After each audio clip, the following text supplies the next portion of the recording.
A palestra de hoje à noite tem por título Fogo Estranho, e ela fala sobre o Espírito Santo no mundo em que nós vivemos hoje. O Espírito Santo parece ser muito importante na adoração do cristianismo. Levíticos 10:1 diz: E Nadab e Abiú, os filhos de Arão, pegou cada um o seu incensário e colocou fogo nele, e colocou incenso nele, e ofereceu fogo estranho diante do Senhor, aquilo que ele havia proibido. Vejam que o Senhor mesmo tinha acendido o fogo, e o fogo é um exemplo do Espírito Santo que habita entre as pessoas. Mas eles não quiseram pegar aquele fogo. Eles produziram o seu próprio fogo, e assim eles estavam insinuando que eles tinham a mesma capacidade do Espírito Santo.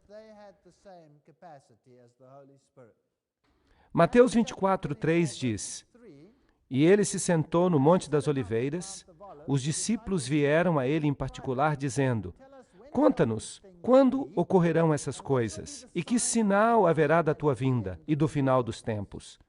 E Jesus respondeu a eles e disse: Cuidado para que nenhum homem vos engane. Então, qual é o grande problema do tempo do fim? É o engano.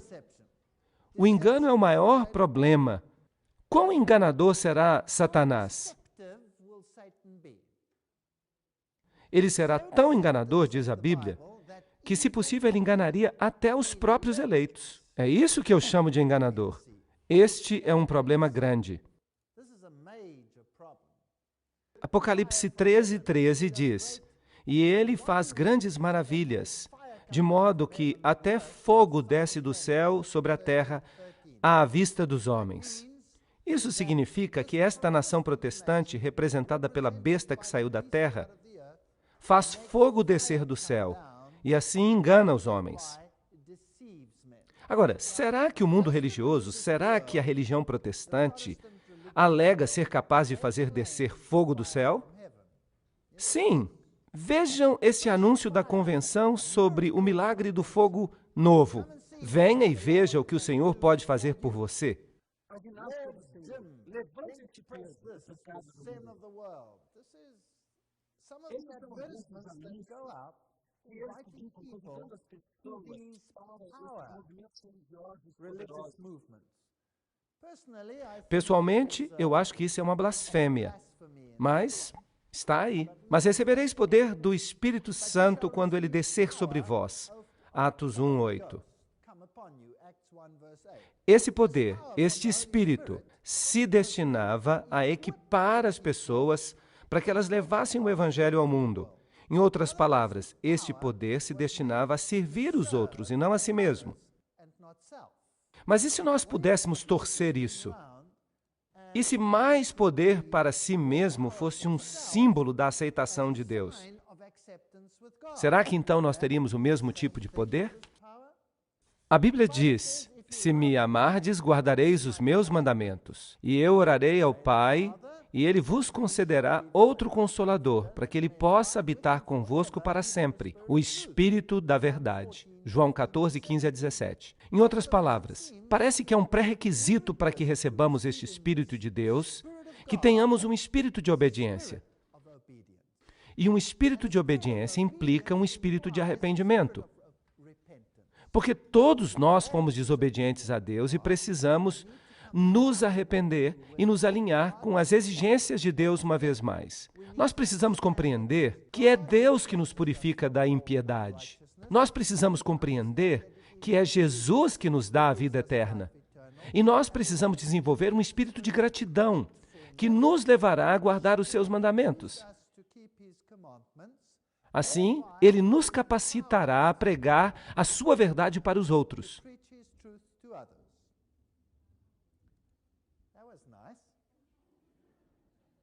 João 3,16 diz: Pois Deus amou o mundo de tal maneira que ele deu o seu único Filho, para que todo aquele que nele crê não pereça, mas tenha a vida eterna.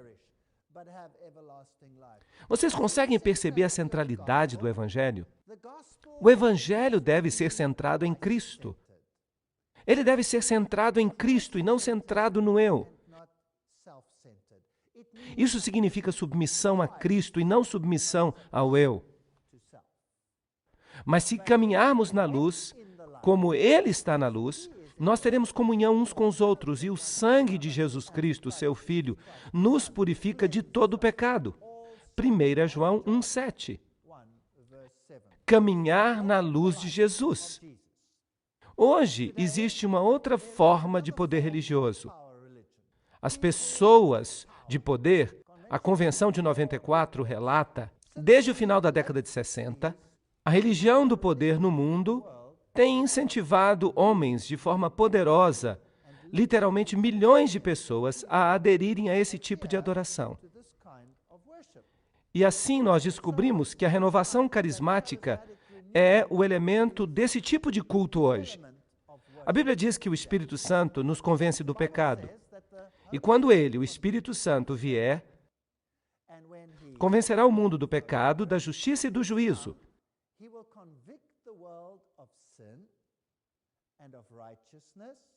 João 16, 8. Em outras palavras, se você de fato receber o Espírito de Deus, ele vai levar você a confiar somente em Jesus Cristo e nos méritos dele.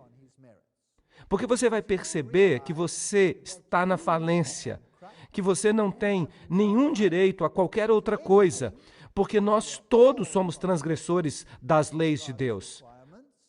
Portanto, é somente pelos méritos de Jesus que nós podemos ser salvos. E o Espírito Santo nos convencerá de nossa necessidade de Jesus. Embora ele fosse filho, ele aprendeu a obediência pelas coisas que ele sofreu. E sendo aperfeiçoado, ele se tornou o autor da eterna salvação para todos aqueles que o obedecem. Hebreus 5, 8 e 9. Não adianta dizer, eu aceito a Jesus Cristo como meu Salvador, mas eu não estou preparado para aceitá-lo como meu Rei. Se eu o aceito como meu Rei, haverá então um espírito de obediência.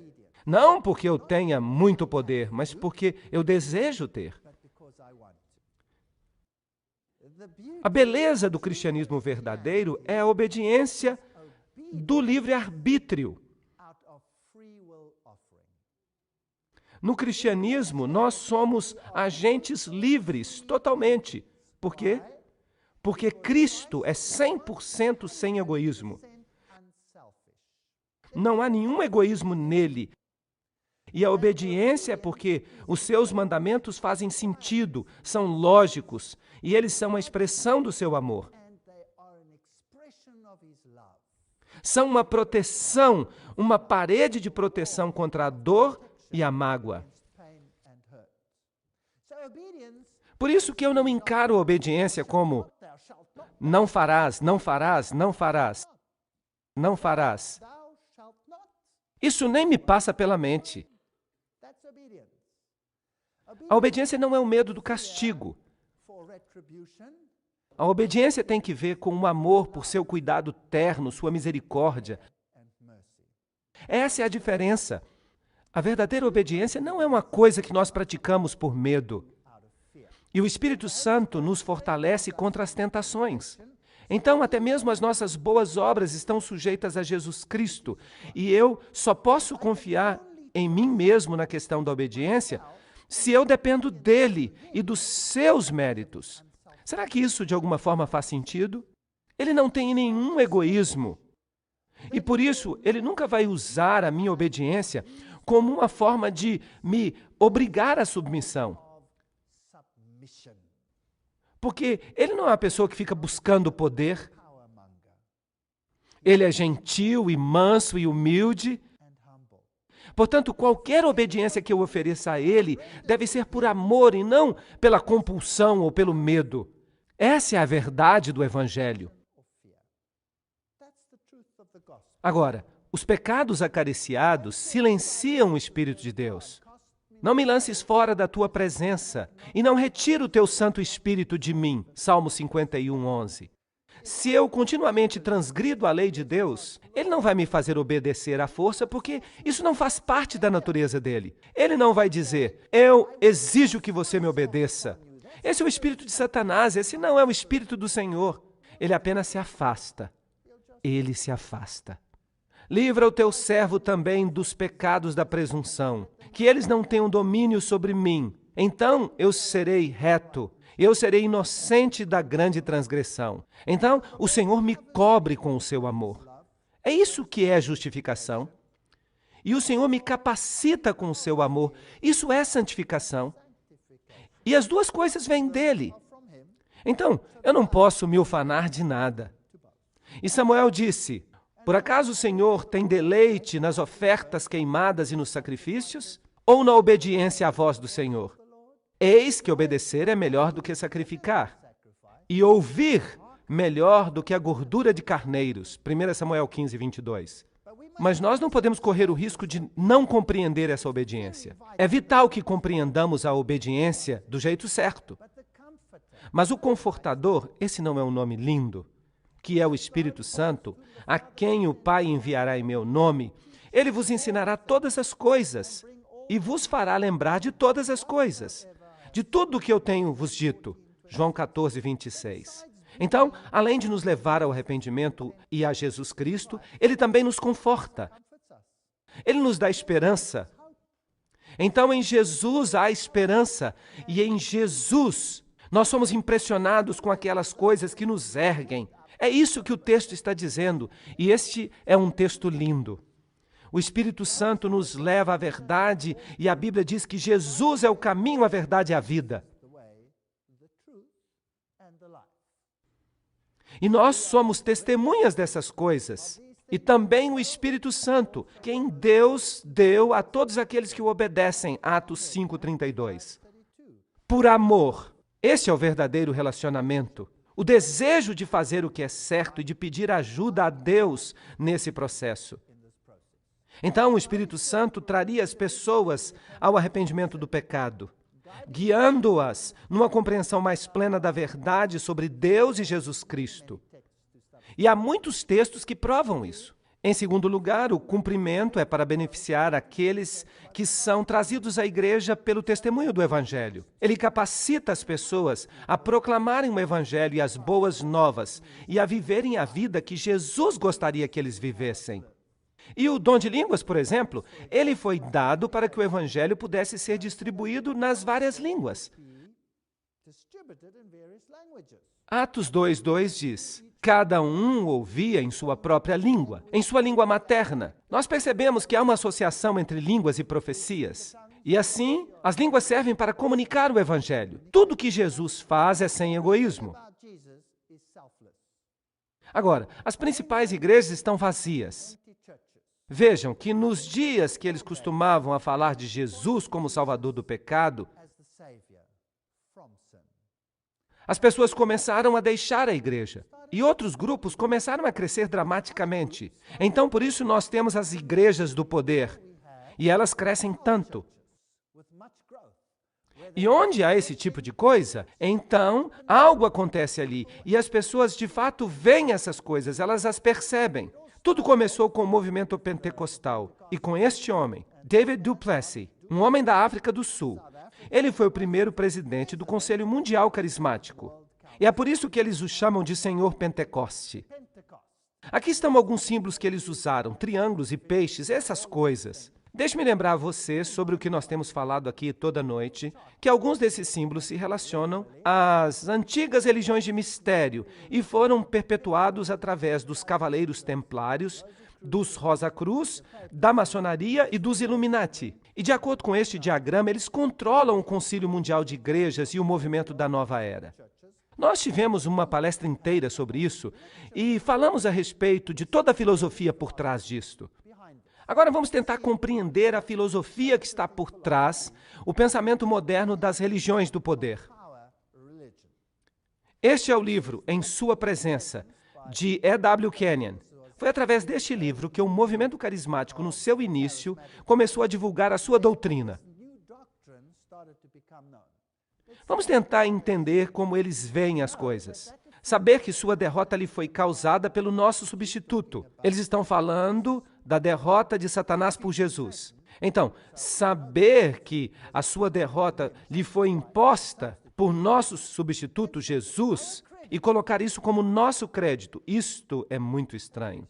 para que nos registros da Suprema Corte do Universo, nós sejamos os mestres de Satanás, e para que Satanás reconheça que, em nome de Jesus, nós somos os seus governantes. Quando o coração souber isso, da mesma forma que o corpo reconhece quando está quente ou frio, então a fé será desnecessária. Vocês percebem que a ênfase mudou, ela não está mais em Jesus? Então nós sabemos que Deus mesmo colocou a Satanás debaixo do nosso pé. E por isso agora, Deus e Satanás nos veem como os mestres do domínio, em sua presença, página 92. Agora, vejam que este livro foi distribuído amplamente, praticamente para todas as igrejas evangélicas. A Bíblia diz: pois ele deve reinar até que ele coloque todos os inimigos sob o seu pé. 1 Coríntios 15, 25. E Hebreus 2, 6, 9 diz: o que é o homem para que te lembres dele? Tu colocaste todas as coisas sob o seu pé. Sim, aí está a promessa. Mas agora nós ainda não vemos as coisas colocadas debaixo do seu pé, mas nós vemos a Jesus. Então vejam que um dia Jesus há de reinar neste planeta supremo. E Romanos 16, 20 diz: e o Deus da paz esmagará a Satanás sob o seu pé em breve. Não está dizendo que nós vamos esmagar a Satanás sob o nosso pé. Isso é presunção. Isso não é bíblico. E ele continua a dizer: nós estamos assumindo o lugar de Jesus. Ele veio para destruir as obras do adversário. E nós estamos completando a obra que ele começou. Percebem que isso nos dá um poder tremendo? Qualquer coisa que nós possamos fazer não é nada sem Jesus. Então, quem é que de fato faz alguma coisa aqui? Quem é que de fato domina Satanás? Nós não passamos de uns chicotinhos comparados com ele. Você é um vencedor. Ele tornou você um vencedor. Então, acostume-se com isso e cumpra a sua parte. Ele nos fez sentar com ele nos lugares celestiais. Então, representativamente, nós estamos sentados no trono com Deus. Essas citações são interessantes, porque se eu olho Apocalipse 3, 21, está escrito: aquele que vencer, eu lhe considerei sentar comigo no meu trono, assim como eu venci e me sentei com meu Pai no seu trono. Será que nós não precisaremos vencer, então, os nossos pecados antes que nós possamos alcançar essa glória? Porque se a cabeça é exaltada, o corpo também é exaltado. Se ele conquistou todas as forças das trevas e as deixou paralisadas e quebrantadas antes mesmo que ele se levantasse dos mortos, é como se nós mesmos tivéssemos realizado essa obra poderosa. Vocês não acham que eles estão indo longe demais numa citação como esta? Isso vai além do Evangelho. Essa autoridade e esse poder pertencem ao crente. O homem recriado é sobrenatural. Ele é um super-homem. Mas a minha Bíblia diz que ele deve crescer e eu devo diminuir. Todo o poder lhe foi dado, e sem ele, o que é que eu posso fazer? Nada. Isso é que é o Evangelho. Vejam que essas duas visões estão completamente opostas uma à outra. Agora, este livro aqui acabou de sair. Está quentinho saído da gráfica. A promessa do seu retorno. E os seus autores são o Dr. Lemer Duplessis, que é um professor de teologia, ele é um dos pregadores carismáticos, e Isaac Burger, que é o presidente do grande movimento da Igreja Carismática. Também Nico Landman, que é o presidente federal de todas as igrejas pentecostais. Anton van Deventer, que é o moderador da Igreja de Deus. São todos figurões neste grupo de autores. Aí está uma fotografia deles. Vocês podem conhecê-los se vocês desejarem. Isso é o que eles escrevem na página 158. O velho concerto foi anulado com a traição de Judas. Esta é uma linguagem estranha. Como é que o velho concerto podia ser anulado com a traição de Judas? Eu pensava que era a cruz que mudava as coisas. Aqueles que tentam guardar a lei, eles não estão espiritualmente amadurecidos. E eles não receberam o Espírito Santo. E eu que pensava que o Espírito Santo nos convencia do pecado, da justiça, e que o Espírito Santo foi dado para que nós obedecêssemos a Deus. Mas, Se a lei ainda é lida nesses dias, deve ser para as pessoas que não estão ainda maduras, para os descrentes. Este é o único sentido no qual a lei ainda é aplicável hoje. Os crentes vivem pelo Espírito e não estão sujeitos à lei. Gálatas 5:25. Isso é uma linguagem muito confusa. E fica pior ainda. Os crentes que tentam guardar a lei estão em escravidão, mas os crentes que vivem na plenitude do novo concerto estão livres. Portanto, é perigoso para o crente, no período da igreja, ser associado com a lei. As igrejas que leem os 10 mandamentos no domingo, durante o culto, fazem com que seus membros tenham a impressão de que eles ainda estão sob a lei e de que eles devem tentar guardar a lei. Os cristãos que hoje tentam guardar os 10 mandamentos impedem a obra do Espírito Santo e solapam a pura essência do novo concerto. Muito estranho. Então parece que nós podemos sair por aí e cobiçar, e roubar, e estuprar, cometer adultério, assassinato, tratar os nossos pais de forma desrespeitosa, desonrar a Deus. Então nós somos maduros? Não é isso que está sendo dito aqui? Será que isso faz qualquer sentido? Isso não faz nenhum sentido. E nós estamos aqui falando de pessoas muito importantes. Eles são os moderadores e os presidentes dessas grandes igrejas. Isso é muito estranho, de fato. Apocalipse 14:20 diz: aqui está a paciência dos santos, aqueles que guardam os mandamentos de Deus e a fé de Jesus. Se é assim, a pessoa que escreveu este texto tinha um espírito falso. Não admira que eles estão mudando este texto nas novas Bíblias. E a experiência de Toronto, o que isso significou? Vamos dar uma lida a respeito disso. A bênção de Toronto para suavizar os cristãos a fim de que eles aceitem a nova era. Benjamin Creme, vocês se lembram dele? O porta-voz de Mitreia, a pessoa que está representando Mitreia, o Cristo da nova era, respondeu recentemente à pergunta acerca da bênção de Toronto. A sua resposta foi de que ele pensava que a bênção de Toronto era uma boa coisa. De acordo com ele, o método que está sendo usado pelos mestres espirituais para suavizar os fundamentalistas cristãos, a fim de que aceitem o Cristo da nova era quando ele apareça. Vejam que essa é uma declaração fascinante e digna de nota. Então, quem são os grandes pregadores carismáticos do mundo hoje e para onde eles querem levar o mundo? Bem, este homem aqui, Rodney Howard Brown, ele é chamado de garçom do Espírito Santo. Bem, é assim que eles o chamam, porque supostamente ele é capaz de dar o Espírito Santo como se fosse uma bebida e causar um riso santo. Este homem aqui é Reinhard Bonnke. Reinhard Bonnke é um pregador alemão que prega na África e ele tem pregado a milhões de pessoas de uma só vez. Ele não se importa com pequenos públicos. Ele tem grandes públicos de 2, 3 milhões de pessoas de cada vez. Claro que eles não cabem todos numa sala. Ele geralmente faz as suas reuniões nos vales e ele coloca um sistema de som e ele faz então sermões que exigem que as pessoas gritem bem alto contra Satanás, dizendo: Satanás, eu te amaldiçoo, eu te amaldiçoo, eu te piso, eu te piso, eu te amaldiçoo e eu te piso. E isso continua por horas. Basicamente, isso é tudo que eles fazem. Além disso, essa risada na presença do Senhor é outro fenômeno que está se tornando cada vez mais comum. É um emocionalismo. Muita risada e dizem que isto é a obra do Espírito Santo. As pessoas caem no chão e riem incontrolavelmente e rolam no chão como se estivessem bêbadas e então choram. E eles não param as reuniões porque eles dizem que as pessoas estão louvando a Deus. E os testemunhos, que são muitos e variados, dizem que é como se fosse uma festa gigantesca que estivesse acontecendo. Mas 1 Coríntios 14:40 diz que tudo seja feito em ordem e com decência. Mas o que eles fazem ali não me parece muito ordenado.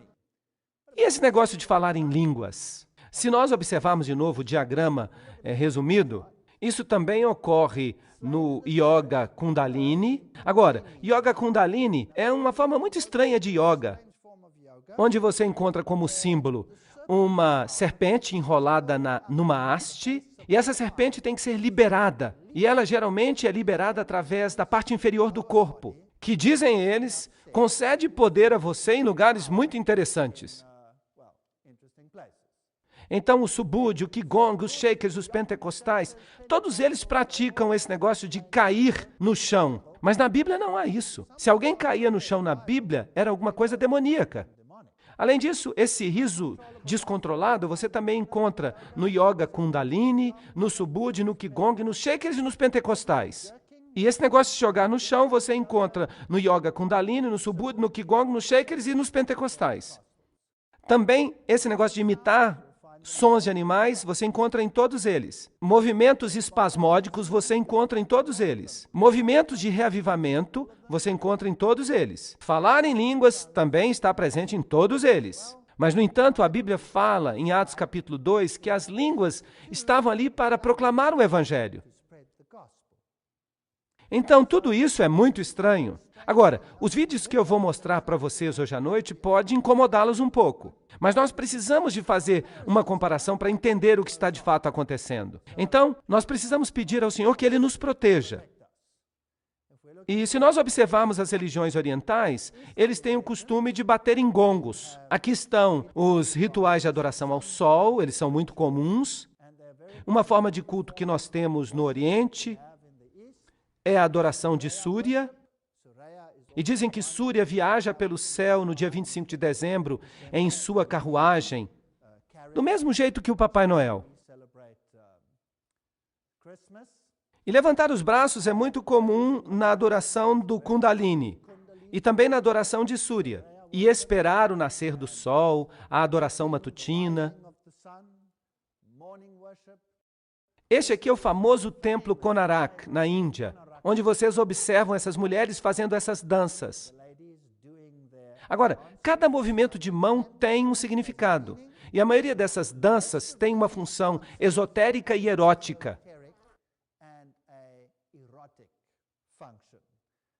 Elas se referem à sexualidade e, às vezes, sexualidade extremamente perversa. Eles deviam censurar essas estátuas que estão espalhadas por este templo. Aqui estão elas, podem dar uma olhada. E eu tive que cobrir algumas partes dessas estátuas porque elas são muito pornográficas. Dizem que é daí que vem o poder. Nada mais é do que um antigo culto da sexualidade, como na religião de Ísis. Agora, no Yoga Kundalini, o que acontece é que você dança e você se movimenta num ritmo, um ritmo muito forte. E então as forças empurram você para as partes mais baixo do corpo. E uma vez que isto acontece, então você se abre para o Espírito que entra em você e lhe dá o seu poder. Mas, na minha opinião, isso não passa de possessão demoníaca.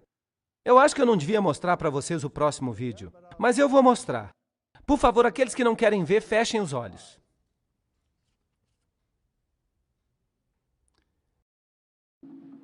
Esse tipo de yoga é chamado meditação dinâmica e é uma combinação da nova era do hinduísmo com as psicoterapias. Este exercício aqui envolve uma respiração vigorosa, hiperventilação, a fim de despertar a força da serpente, chamada Kundalini, que os gurus acreditam que jaz enrolada na base da nossa espinha.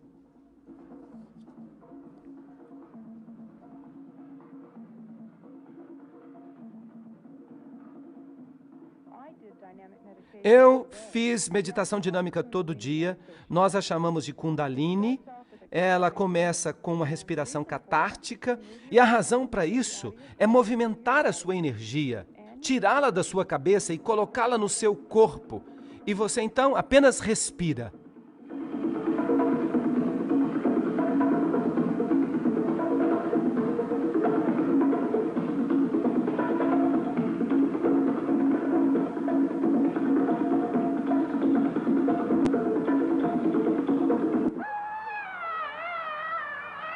Threw a tantrum when you were a little kid.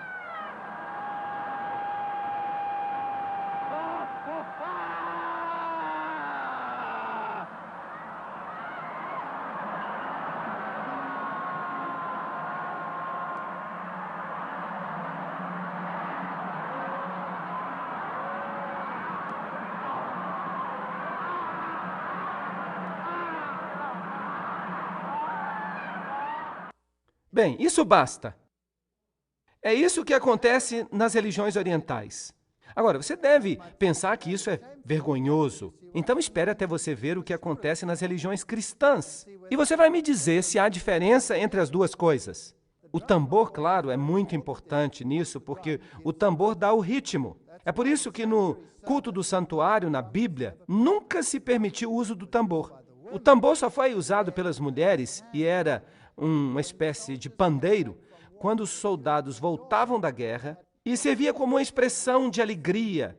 Não era usado durante o culto. O tambor é sagrado no ritual africano. É adorado como se fosse um deus. E a mão aberta também é importante. Ela também é adorada. E por isso eles colocam mãos abertas no céu como parte de seu culto. O cardeal Joseph Swain, um recipiente do prêmio Templeton, e nós já observamos as conexões que há em relação a este prêmio. Lembrem-se que o Vaticano II, como nós já discutimos numa palestra anterior, diz que depois de 1962, os cultos precisavam ficar mais animados. Tinha que haver movimento dos braços, gestos, movimentos do corpo, exclamações internas, externas. Todas essas coisas tinham que acontecer. Então, o cardeal Swain se tornou intensamente envolvido com o movimento carismático e foi escolhido pelo Papa João XXIII, que dirigiu o Segundo Concílio Vaticano, para que se tornasse o chefe dos arquitetos dos encontros do Vaticano II. E ele fazia parte das 4 comissões principais. E Swain declara: desde que eu tive esta experiência carismática, meu compromisso com o Pai Sagrado, como vigário de Cristo no mundo, recebeu nova ênfase e força. Minha apreciação por Maria, como a corredentora e mediatriz da minha salvação, também melhorou. Minha apreciação da missa como sacrifício de Cristo também recebeu grande melhoria. Então, esse espírito que deu a ele essa experiência carismática, levou a Bíblia ou as doutrinas de Roma? Certamente ele não o levou para a Bíblia. Por isso eu não creio que era o espírito de verdade. E Swain também dirigiu a Segunda Conferência Mundial, fazendo o discurso de abertura, uma conferência sobre religião e paz. Ele recebeu a bênção do Papa Paulo VI. As delegações ficaram especialmente impressionadas com o papel importante que a unidade religiosa desempenhará no estabelecimento de um governo mundial que virá em breve. E um chamado contínuo está soando para uma nova ordem mundial. Sob a liderança católica, a declaração de Louvain, de que budistas, cristãos, confucionistas e hindus, judeus, muçulmanos, shintoístas, adeptos do zoroastrismo e outros devem buscar ouvir o Espírito dentro de nossas tradições religiosas variadas e veneráveis. Nós apelamos às comunidades religiosas do mundo para inculcar a atitude de cidadania planetária. Vejam que aqui eles estão falando de uma unidade de todos esses movimentos. O Templo da Compreensão é um grupo muito interessante. Aqui, de novo, uma foto da Catedral de São João, o Revelador. Vocês estão se lembrando de alguma coisa? Toda vez que eu escuto a expressão São João, as minhas orelhas ficam em pé. Porque é aí que dizem que uma mulher chamada Crista foi crucificada. Agora, no Templo da Compreensão, eles dizem que o propósito do Templo da Compreensão é a promoção mundial do diálogo entre as religiões, a fim de se alcançar uma compreensão e certa harmonia entre os povos das religiões do mundo. O Templo da Compreensão mantém um forte compromisso com a integridade de cada religião ou tradição de fé e crê que cada um de nós pode servir melhor à verdade ao honrar as verdades inerentes em todas as tradições. Isso significa que todos devem aceitar o que os outros ensinam, sem levar em consideração se está em harmonia com o que a Bíblia diz. Além disso, é uma organização afiliada às Nações Unidas, claro.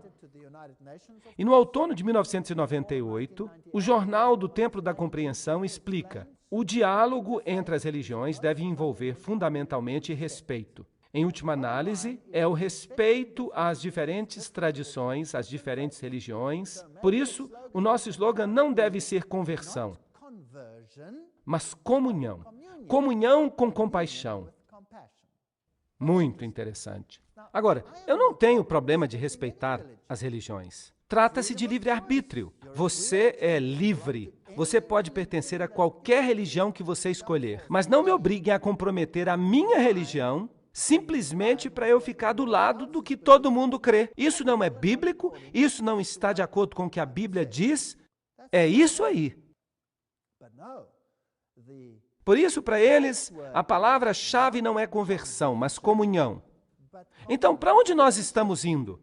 Nós estamos indo para uma religião baseada em Deus ou para uma religião baseada no homem? E essa história de alfa? O que é esse alfa? É um estado de mente que deve ser induzido para fazer com que você se abra para esta união. E há muitos aspectos do alfa que pode penetrar profundamente nos níveis mais elevados. Não é nada mais do que uma forma de hipnose. Vejam, por exemplo, este curso sobre o alfa. Entre 8 e 13 vibrações, a visualização é capaz de ocorrer. Visualização, lembrem-se do que Robert Schuller disse, visualização é uma boa coisa. As vibrações nesta frequência são chamadas de ritmos alfa. E em seu livro Celebração da Disciplina, Richard Foster diz que a visualização meditativa, além de servir como uma catapulta para um encontro divino e humano, mantém um padrão consistente de onda cerebral do nível alfa. Então, quando você tem esta experiência, ele a chama de um encontro entre o divino e o humano. Aí você está no estado alfa. O estado alfa é associado com outros fenômenos interessantes. O transe hipnótico existe dentro do nível alfa. Agora, num transe hipnótico, alguém pode manipular você para fazer com que você faça o que ele quiser. É por isso que as pessoas então saem por aí andando como galinhas ou fazendo qualquer outra coisa que se lhes peça. Por causa disto, a técnica de visualização é incluída dentro do oferecimento material da auto-hipnose. Os transes ocultistas de Edgar Cayce também se ligam ao alfa. E um narcótico do tipo pentotal de sódio faz com que uma pessoa entre no estado alfa. Você também pode entrar no estado alfa usando outros fármacos. A visualização é, portanto, hipnose. É uma forma leve de hipnose. O psicólogo Michael Yapko explica. Muitas vezes os terapeutas não estão cientes de que eles estão fazendo hipnose. Eles fazem o que eles chamam de imagem guiada, que é visualização, ou meditação guiada, mas tudo isso não passa de técnicas hipnóticas. Agora, você gostaria de ter um estilo de adoração em que você fosse induzido a acreditar que você teve um encontro e que isto satisfez a sua necessidade? Ou você gostaria de ter um relacionamento com Jesus Cristo? Essa é a pergunta. E nós estamos lidando com o humano ou estamos lidando com o divino? Archbishop George Carey was the Archbishop of Canterbury, in Europe, the Anglican Church. 700 dos principais evangelistas do mundo estiveram presentes na principal conferência de Billy Graham em Amsterdã no ano 2000, em agosto, e também estiveram em algumas das principais apresentações de cursos alfa que foram oferecidos. Então pode-se dizer que Billy Graham também dá apoio ao alfa. E na conferência de Billy Graham em Amsterdã, Carey disse: é por isso que eu quero dar um incentivo para uma das nossas oficinas amanhã. O grande sucesso de alfa está em sua habilidade de tirar o evangelismo da igreja e levá-lo para os lares e construir uma ponte entre a igreja e a comunidade. Então, você pode pegar o alfa e levá-lo para casa. E você não precisa ter um alfa em larga escala na igreja, você pode ter em pequenos grupos. Você pode induzir este estado ao preparar a pessoa e, eventualmente, essas pessoas estarão abertas ao Espírito Santo e elas serão capazes de falar em línguas. Todas essas coisas podem acontecer. Agora, então quem é que estava dando apoio a este curso de alfa? Vamos dar uma olhada em alguns dos nomes. Charles Colson, Bill Bright, Tony Campolo, Jack Hayford, Cardeal William Keeler, esse é o arcebispo de Baltimore, Richard Foster, Billy Hybels, um nome muito interessante da igreja de Willow Creek, Pat Robertson, Louis Palau, George Gallup Jr., David Young Cho, Billy Kim, Paul Seder, que é um orador frequentemente na escola de evangelismo de Billy Graham, Robert Schuller, que você já deveria esperar que estivesse ali, Leighton Ford, esse é o cunhado de Billy Graham e antigo vice-presidente da Associação Evangelística Billy Graham. Todas essas pessoas apoiam o Alfa. Agora, para que eu tenho que induzir um estado alterado da consciência a fim de que as pessoas compreendam sua necessidade da salvação?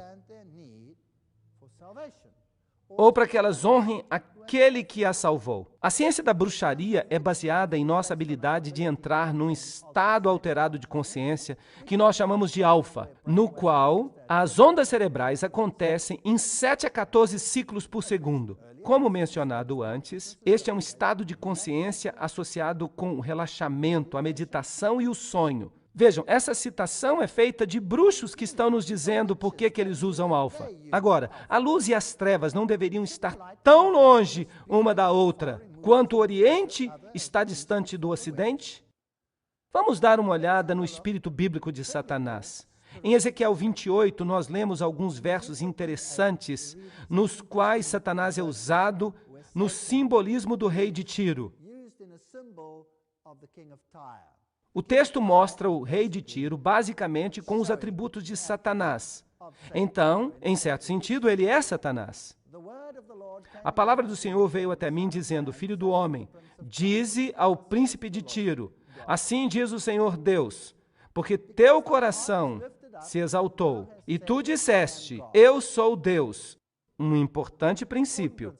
Eu me sento na cadeira de Deus no meio dos mares. É isso que Satanás faz. É isso que o diabo faz. E ele induz também este espírito em seus seguidores. Não obstante, tu és homem e não Deus, ainda que colocas o teu coração como se fosse o coração de Deus. Eis que tu és mais sábio do que Daniel. Não há segredo que se possa ocultar a ti. Por isso, não pensem que vocês conseguirão enganar o diabo. Não pensem que vocês vão conseguir pisar no rabo dele e que ele vai correr de medo. Isso é sutil, sutil. É uma atividade muito sutil da qual nem sempre nós nos damos conta. Com tua sabedoria e com tua compreensão, tu obtiveste riquezas, tu obtiveste ouro e prata nos teus tesouros. Por tua grande sabedoria e pelo comércio, tu aumentaste as tuas riquezas e teu coração se elevou por causa das tuas riquezas. Isso tudo é egoísmo. Portanto, assim diz o Senhor Deus, porque colocaste o teu coração como o coração de Deus, isso aparece frequentemente, eis que, portanto, eu trarei estranhos até ti, os terríveis das nações, e eles desembainharão a sua espada contra a beleza da tua sabedoria, e eles contaminarão o teu brilho, e te trarão até uma cova, e tu morrerás a morte daqueles que foram mortos no meio dos mares. Tu dirás ainda, diante daquele que te mata, eu sou Deus? Pois tu serás homem e não Deus, às mãos daquele que te mata. Então, este é o espírito do eu quero ser como o Altíssimo. É o espírito de Satanás, ponto final. Agora vamos voltar às mega-igrejas e vamos ver a origem do seu ensinamento.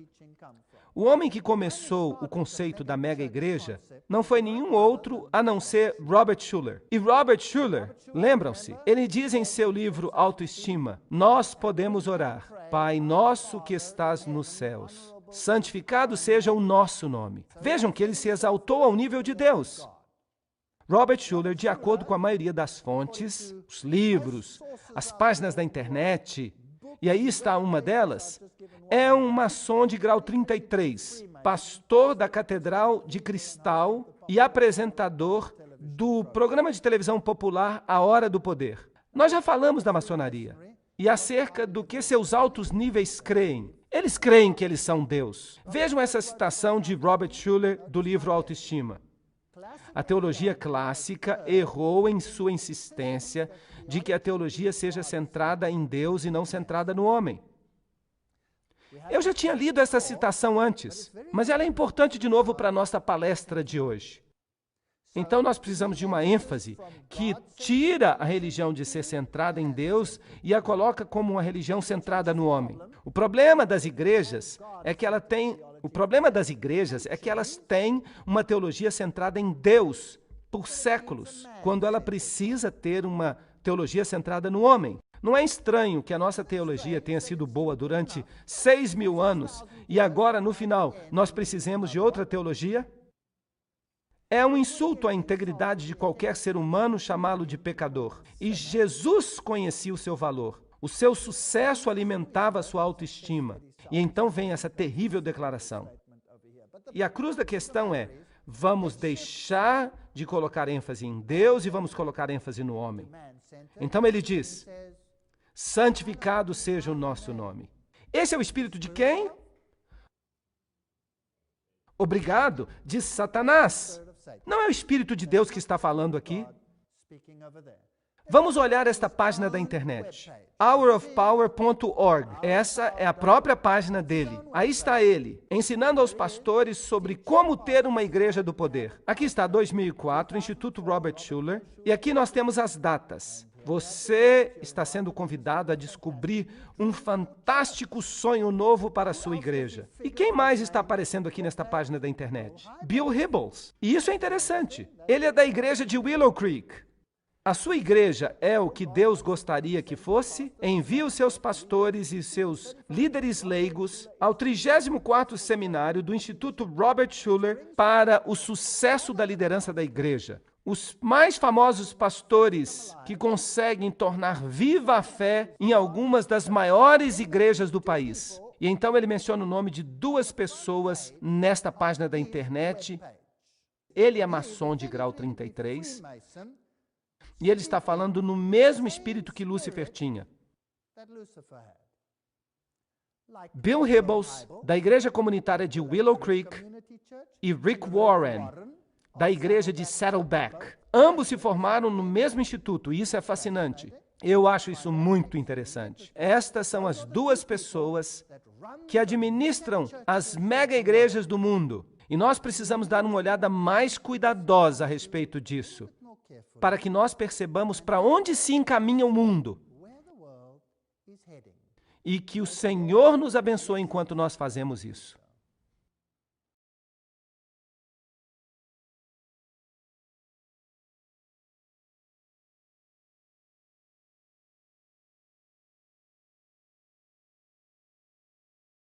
Na sessão anterior, nós vimos que Bill Hybels e Rick Warren, que são os líderes mundiais das mega-igrejas, que eles são endossados por Robert Schuller. Bem, de fato, ele ainda vai mais longe.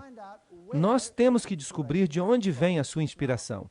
Robert Schuller diz, eu percebi imediatamente que eu era atraído ao Papa João Paulo II, quando, na sua eleição ao papado, os seus discursos publicados invariavelmente chamavam atenção para a necessidade de reconhecer a dignidade do ser humano como filho de Deus. Ah, vocês estão se lembrando? Tem havido uma mudança de ênfase da lei de Deus para os direitos humanos. E o Papa diz, nós precisamos cuidar dessas necessidades. Então, eu vou chamar isso de definição da necessidade.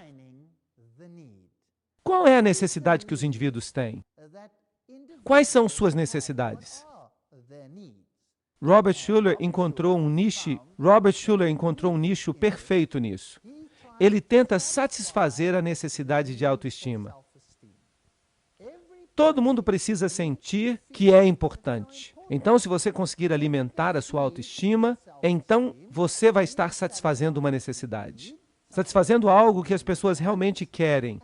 E isso enche as igrejas. Mas a pergunta é, será que isso está trazendo o evangelho do arrependimento e da salvação em Cristo Jesus?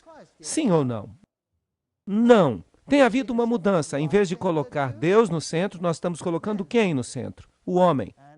E como nós dissemos, Bill Hybels estava nesta página da internet. Então vamos ver onde ele se encaixa. Os homens que inspiraram Bill Hybels. Um é o Dr. Gilbert Bilezikian.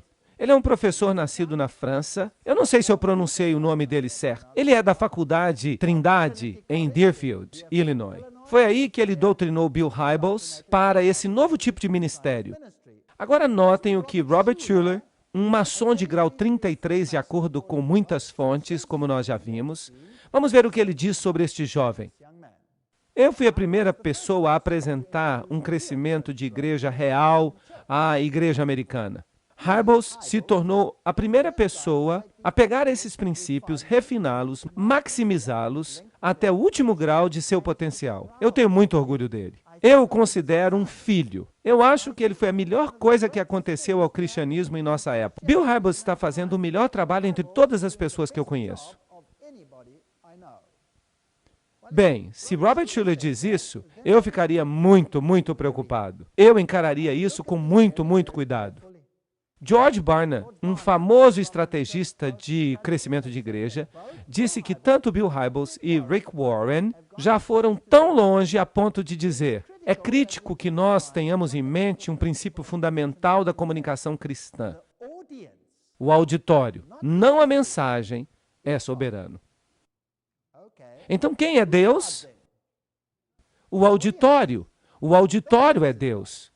Se nossa publicidade vai parar as pessoas no meio de seus horários atribulados e fazê-las pensar sobre o que nós estamos dizendo, nossa mensagem tem que ser adaptada às necessidades do auditório. Aqui vejam de novo a ênfase nas necessidades. Vamos satisfazer as necessidades das pessoas. E aqui nós temos um crítico, G.A. Pritchard, que escreveu este livro, Os Cultos Voltados para os Adoradores de Willow Creek. É um livro da Baker Books, e ele diz: será que Willow Creek está correta ao ensinar que um relacionamento com Cristo vai fornecer uma vida de satisfação? A resposta é curta: não. A satisfação pessoal é o objetivo dominante da grande maioria dos americanos. Nesse contexto, é uma grande tentação para os evangelistas americanos argumentarem que o cristianismo é um meio para uma vida mais satisfatória. A igreja se torna, então, outro lugar que promete satisfazer as necessidades emocionais. Tentar defender o cristianismo, mostrando principalmente a sua utilidade para satisfazer as necessidades, é, em última instância, subvertê-lo. Isso não está correto? Você está pregando a Jesus Cristo ou você está satisfazendo as necessidades? E ele continua dizendo: agora, entretanto, em vez da mensagem de autoestima de Schuller ser promovida como uma isca, a isca é, de fato, satisfação pessoal. Eu fico alegre que essa heresia pura de Schuller, a redefinição de pecado, foi abandonada. Não obstante, em Willow Creek, o pecado é ainda minimizado e marginalizado. O ensinamento de Hybels depende fortemente de categorias psicológicas. Não tanto quanto Schuller, mas ainda assim depende. Portanto, Schuller enfatiza a autoestima e Hybels enfatiza a satisfação pessoal, dizendo que se trata de uma doutrina amiga do usuário. Então, basicamente, esta é apenas mais uma necessidade que foi satisfeita. E o que dizer de Rick Warren? Ele é o pastor da igreja da comunidade do Vale de Saddleback, com 14 mil membros no condado de Orange. E ele escreve em seu livro Uma Igreja com Propósito, que está sendo usado, é claro, como manual em muitos círculos, que ele tem o princípio do pragmatismo. Ele diz que os pastores precisam aprender a reconhecer o movimento do Espírito de Deus e a ir com esse movimento. Se você vê que algo está acontecendo, então vá junto com isso. Pegue a onda espiritual de crescimento. Se ela funcionar, é porque deve ser certa. E ele encoraja, então, os jovens pastores a deixar para trás a velha música da igreja e a usar o jazz ou o rock ou qualquer coisa que consiga se conectar com as pessoas. Essas são todas citações. Ele anima as igrejas a imitarem a cultura, a vestirem a roupa da cultura na igreja. Deixe o cabelo crescer, venha para a igreja e traga o seu sanduíche, coma algo na igreja. E quando alguém o ataca com crítica com respeito a isso, ele diz: nunca critiquem o que Deus está abençoando, mesmo que seja um estilo de ministério que o deixe pouco confortável. Ele diz que Deus está por trás disso. Ele diz isso. Rick Warren usa a mesma metodologia que Robert Schuller e Bill Hybels. Não é surpreendente que Schuller elogie o livro na colocação. E Hybels enfatiza o livro em seu website da internet de Willow Creek. Warren passou 12 semanas indo de porta em porta perguntando às pessoas quais eram suas necessidades. Bem, Então agora você tem essa longa lista de necessidades. Trata-se de uma comunidade pobre, eles não têm dinheiro para consertar o carro. Então nós vamos fazer uma comissão de necessidades. E os mecânicos da área vão se reunir e ajudar as pessoas pobres. Isso satisfaz uma necessidade. Nós consertamos o carro deles. Então, é muito útil vir a esta igreja, porque é uma igreja que satisfaz as necessidades. Se você tem problemas conjugais, eles têm um grupo para ajudar pessoas com problemas conjugais. Eles satisfazem essa necessidade. E se você tem problemas com a grama, você não tem filhos para cortar a grama, então, e assim no fim, todo mundo está ocupado satisfazendo as necessidades. Tão ocupados que deixam de pregar o evangelho. Será que isso é cristianismo? Será que isso não é o trabalho de um clube social? Será que isso não é o trabalho do governo? Para que nós pagamos os impostos? Será que nós não estamos assumindo as funções do governo na igreja? Sim ou não? Cuidar das necessidades dos menos privilegiados? Isso deveria ser a função do governo. Eu não estou dizendo que os cristãos não deveriam ajudar os pobres. Nada disso. Eu jamais despediria um homem da minha casa sem lhe dar algo para comer ou sem satisfazer uma necessidade que eu vejo. Mas se o meu cristianismo se torna satisfazer as necessidades de manhã até a noite, então tudo que eu estou fazendo depende de quem? Depende de mim. Agora, o que isso tem que ver com a minha autoestima? A minha autoestima sobe. Por quê? Porque eu sinto que as pessoas precisam de mim. E quanto mais as pessoas precisam de mim, mais eu satisfaço as necessidades da comunidade. É muito bom estar numa situação assim. Mas e Jesus Cristo? Onde é que ele se encaixa nisso? Então nós temos uma filosofia centrada no homem. Descubra onde você pode ajudar e então crie um projeto para isso. Ele diz isso na página 264. Nós começamos de modo positivo e terminamos de modo positivo. Isso não é uma ideia má. Nós usamos humor em nossos cultos. Eu também não tenho problema com isso. Nós cultivamos uma atmosfera informal, relaxada, amistosa. Bem, eu vou para a igreja para adorar a Deus e Deus diz que Ele é um Deus maravilhoso. Então que o mundo inteiro fique reverente diante dele. Eu não vou para a igreja para tirar os meus sapatos e relaxar.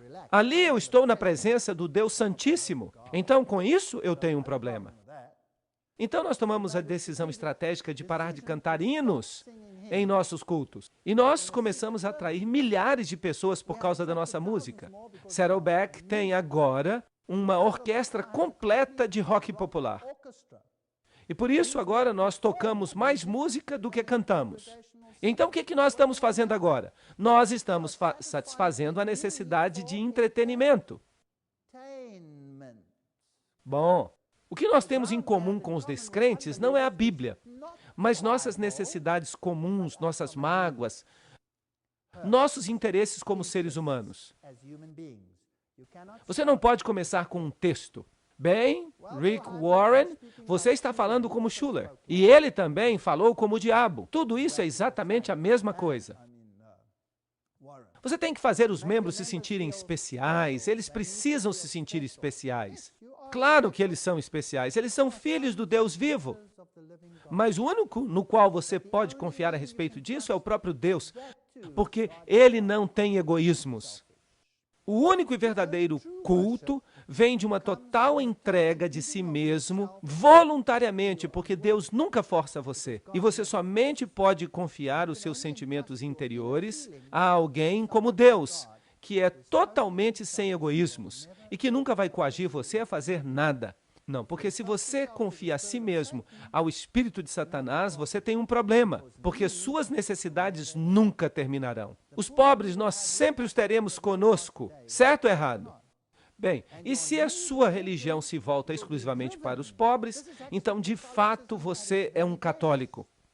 Eu posso pegar pessoas pobres e posso fazer isso a minha religião também, mas eu nunca vou ficar sem gente com necessidades. Então é preciso praticar essas coisas sem negligenciar outras. Ou seja, nós precisamos levar essas pessoas a Cristo, precisamos levá-las ao arrependimento, precisamos levantá-las até Jesus Cristo. Porque Mateus 6,31 diz, portanto, não considereis o que haveis de comer ou o que haveis de beber, Ou que haveis de vestir?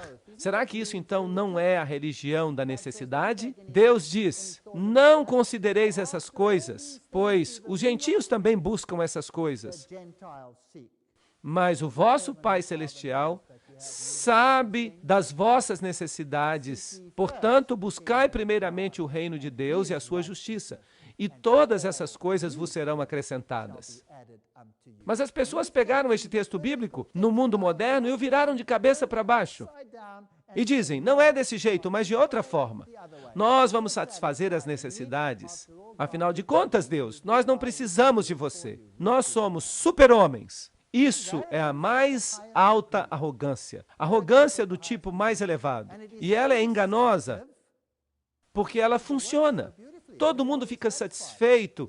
O que recebe alguma coisa está satisfeito. E o que dá alguma coisa está satisfeito. Mas e o Senhor? Onde entra o Senhor? Essas pessoas observam e sorriem, enquanto as pessoas se perdem porque não se arrependem de seus pecados. Mas você acha que Deus está sorrindo? Eu não penso isso. O estilo de música que você escolher para usar no seu culto será muito importante. Uma das decisões mais importantes da vida da sua igreja. Então, pega-se a igreja de Arnold Robert ou Kenneth Hagin. Um usa rock contemporâneo e o outro usa música sertaneja.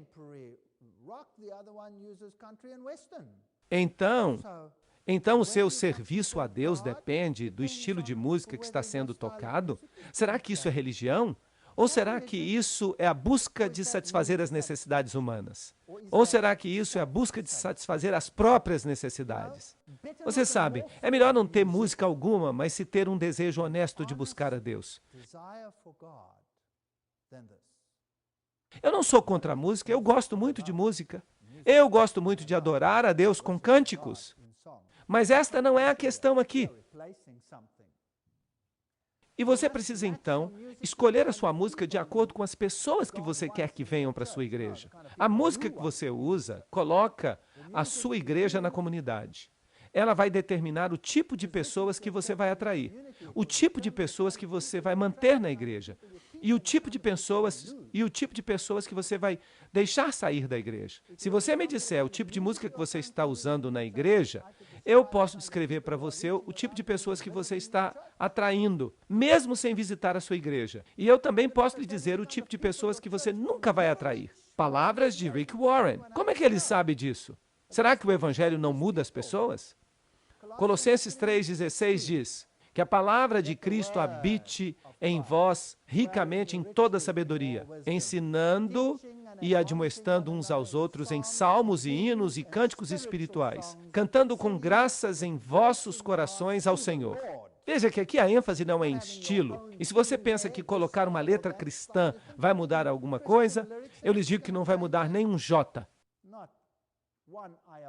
Vamos então falar de música. A não neutralidade da música é claramente reconhecida até pelos próprios músicos. Por exemplo, Howard Hanson, famoso compositor e antigo diretor da Escola Eastman de Música em Rochester, Nova York, diz: a música é composta de muitos ingredientes e, de acordo com a proporção desses componentes, ela pode ser suavizante ou revigorante, enobrecedora ou vulgarizante, filosófica ou orgíaca. E isso é verdade. Ela tem poder para o bem ou para o mal. Ela não é neutra. Então eu não me importo com o que Warren diz. Ele diz que o estilo não importa, desde que a letra seja cristã.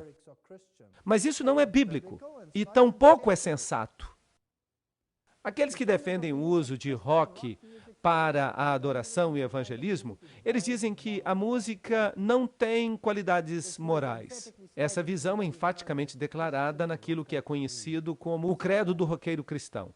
Então, essa revista popular, a revista CCM, diz o seguinte: nós acreditamos que essas verdades são fáceis de perceber, que toda música foi criada igual, que nenhum instrumento ou estilo de música é em si mesmo mau, que a diversidade da expressão musical que flui do homem é uma evidência da criatividade sem limites de nosso Pai Celestial. O famoso Jimi Hendrix declara o seguinte: você pode hipnotizar as pessoas com a música e você pode atingir o seu ponto mais vulnerável e você pode então pregar ao seu subconsciente o que quer que você queira. Então, a música não é neutra. Em seu intrigante livro, A Música no Equilíbrio, Frank Gerlach e Kurt Wurzel reconhecem que um grande segmento da comunidade cristã abraçou com entusiasmo a música do mundo, bem como a filosofia associada a ela. Tudo isso foi implantado na vida da igreja. Não apenas muitos cristãos aceitaram a música como sendo adequada para a adoração e o culto, mas uma atmosfera preenche os concertos cristãos contemporâneos, que não é muito diferente da atmosfera dos concertos da era de Elvis Presley ou do rock and roll.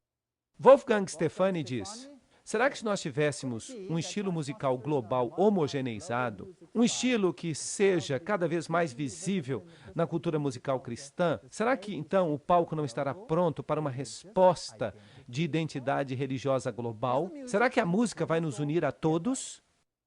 Mas Daniel 3:10 diz: tu, ó rei, fizeste um decreto. Todo homem ouvirá o som da corneta, da flauta, da harpa, do saltério e de todos os tipos de instrumentos musicais, se prostrará e adorará a imagem de ouro. Todos os tipos de música. Isso será um sinal do fim. Aqui está uma música, ou todo um disco gravado, que foi gravado pelo conjunto Cowboy Junkies. E onde é que foi gravado? Foi gravado ao vivo na Igreja da Santíssima Trindade, em Toronto, Canadá, em 27 de novembro de 1987. Então, esta é uma música que foi tocada na igreja. Esta é uma música de igreja. Ela tem um sabor de música sertaneja. Parece muito pacífica e as letras são muito interessantes. Mas é claro, se você começar a se balançar, quem é que se importa com a letra, certo? Mas isso aconteceu na igreja. Então vamos ouvir o que eles estão cantando. É difícil ouvir. Então eu vou tentar falar para vocês o que eles estão cantando. Vocês ouviram? Muito obrigado, Cowboy Junkies. Estão cantando para Lúcifer. Eles estão dizendo que vão amá-lo até a morte. E isso aconteceu na igreja de Toronto. E eles são tão óbvios que eles nem se importam em cantar abertamente para Lúcifer. Agora, aqui está Billy Graham no evangelismo. Nós todos o conhecemos. Os músicos de Billy Graham atraíram multidões que bateram todos os recordes em sua campanha de 2002.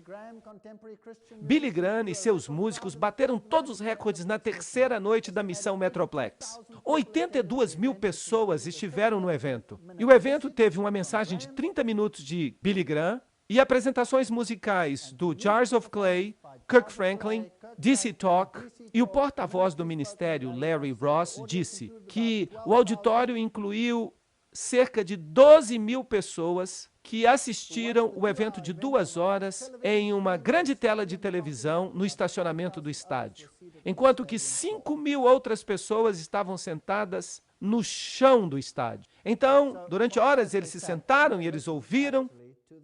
Agora vamos olhar essas bandas que Billy Graham e o Papa e os principais evangelistas usam. Stephen Curtis Chapman. Bem, Graham o usou na sua cruzada de junho de 2000 em Nashville, Tennessee. Na mesma cruzada ele apresentou Jars of Clay, DC Talk, Kirk Franklin e Stephen Curtis Chapman. Aí está ele, com esse gesto interessante das mãos. Kirk Franklin, na cruzada de St. Louis de Billy Graham. De novo, nós descobrimos que os convidados musicais incluíram Michael W. Smith, Charlie Daniels Band, Kirk Franklin, DC Talk e C.C. Winans. Todos são bandas. Todos têm as suas bandas. Vamos falar sobre Michael W. Smith. Ele é um cantor tão famoso hoje nos círculos cristãos. Smith estava usando marihuana, LSD e cocaína ao mesmo tempo em que ele estava escrevendo as canções. E isso são citações. Tudo que eu estou falando aqui são citações. Eu não estou falando de rumores. Aqui estão os seus discos. Ele usa alguma simbologia que também é usada pelos satanistas. Ele coloca símbolos do ocultismo nos seus discos. E às vezes, no lado reverso, ele escreve o seu nome de trás para frente. E escrever o nome de trás para frente é um princípio satânico. O mestre satanista Aleister Crowley ensinou a seus discípulos que caminhassem de trás para frente, que falassem de trás para frente, que pensassem de trás para frente, que escrevessem de trás para frente e até ouvissem os discos de trás para frente, para que pudessem então saber o futuro. E ele tem todos esses símbolos estranhos em seu disco. Aí está Amy Grant. Ela é conhecida como a Madonna da música rock cristã, porque ela não é tímida para dizer num concerto de rock na igreja que ela está se sentindo bem excitada. Mas esqueçam disso, ela é uma mulher estranha. Parte da inspiração das músicas de Amy Grant veio de cantores como John Denver, que, é claro, era panteísta. E a Universidade de São João, e só de ouvir esse nome eu fico arrepiado, deu a sua principal condecoração à cantora Amy Grant. Ela foi a terceira mulher a receber a condecoração Pax Christi, que foi sempre considerada uma joia na coroa da Igreja Católica Romana. Então, por que é que Billy Graham tem todos esses frades e essas freiras trabalhando para ele em suas campanhas? E por que ele está usando bandas que usam LSD, símbolos satânicos, linguagem pornográfica durante o seu culto? DC Talk é outra banda interessante que o Billy Graham e o Papa usam juntos. O Billy Graham gosta de DC Talk, mas o DC Talk tenta imitar o U2. Agora, o U2 é uma banda interessante. O seu líder é Bono, e ele foi um dos principais cantores naquele concerto em homenagem ao Nelson Mandela. Você se lembra do concerto? 4664, e eles gostam de cantar músicas dos Beatles e dos Doobie Brothers. Num desses, assim chamados concertos cristãos, o DC Talk chegou a usar uma música do Jimi Hendrix, que era viciado, uma música chamada Purple Haze, Névoa Roxa, que faz referências às drogas. E aí está o Bono, e eles gostam muito do Bono. E aí está o Bono com o Bill Gates e o Bono com a banda dele. O Bono usa uma cruz interessante. Se você olhar com cuidado, você percebe que ela é uma cruz torta. É a mesma que o Papa usa. É um símbolo satânico usado também pelos satanistas. Aí está ele com o Papa, então vocês percebem que ele é um homem importante. E essa banda do Charlie Daniels? Outro grupo usado pelo Billy Graham em suas cruzadas. Em uma entrevista com Daniels, para o Huntsville Times, eles o pegaram usando um palavrão. E um ex-bruxo diz que esta banda é famosa por sua música sobre um duelo de violino entre um homem e o diabo. Mas essa perversão da música sertaneja não tem desculpas. E Jars of Clay, uma das mais populares bandas de música cristã, essa banda tenta imitar os Beatles e outros grupos. E o que mais eles fizeram? Eles tocaram para Billy Graham. Este grupo musical gravou uma música para um filme pornográfico, cheio de nudez, violência gráfica e 83 obscenidades. E nós podíamos continuar falando. Será que esses são bons modelos para os cristãos de hoje? Você acha? Bem, vamos agora examinar o tipo de música que é tocado quando o Papa está por perto. Ouçam uma voz do vídeo. Ver o Papa é uma experiência que só acontece uma vez na vida. Por isso que eu vim vê-lo. É uma coisa muito legal. É uma atmosfera muito boa ter toda essa gente em torno de um líder mundial. É um dia muito especial para St. Louis, eu acho. Ele está a caminho, ele está a caminho. Eu acabei de compor uma música para ele quando eu estava lá atrás. A letra é assim: JP2, eu estou com você. JP2, eu estou com você. JP2, eu estou com você. Amém, amém, amém. Esse é um rock leve.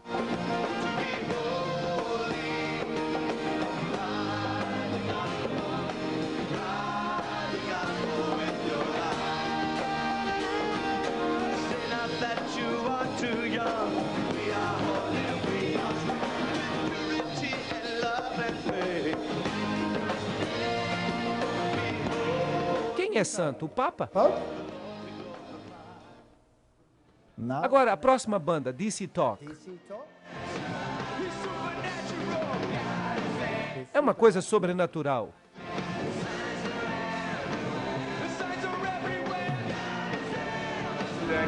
Ouça um entrevistador. Você tem certeza que tem algum tipo de mensagem evangélica numa música tão alta? Claro que o evangelho está aí. O evangelho está presente em todos os sistemas de entrega, com os nossos velhos órgãos, os nossos grandes hinos, da reforma e depois, A música é um bom veículo para transportar boas novas. E esta é uma boa notícia. Talvez não sejam as boas novas com as quais nós estejamos acostumados a ouvir, mas os jovens entendem. Bem, os boatos se comprovam. Acabaram de nos dizer que o Big Mac, ele mesmo vai cumprimentar o Papa João Paulo II. Big Mac himself greeting Pope John Paul II. Os jovens aqui tiveram a oportunidade de presenciar isso. Foi tudo muito bom. And they got even more exciting.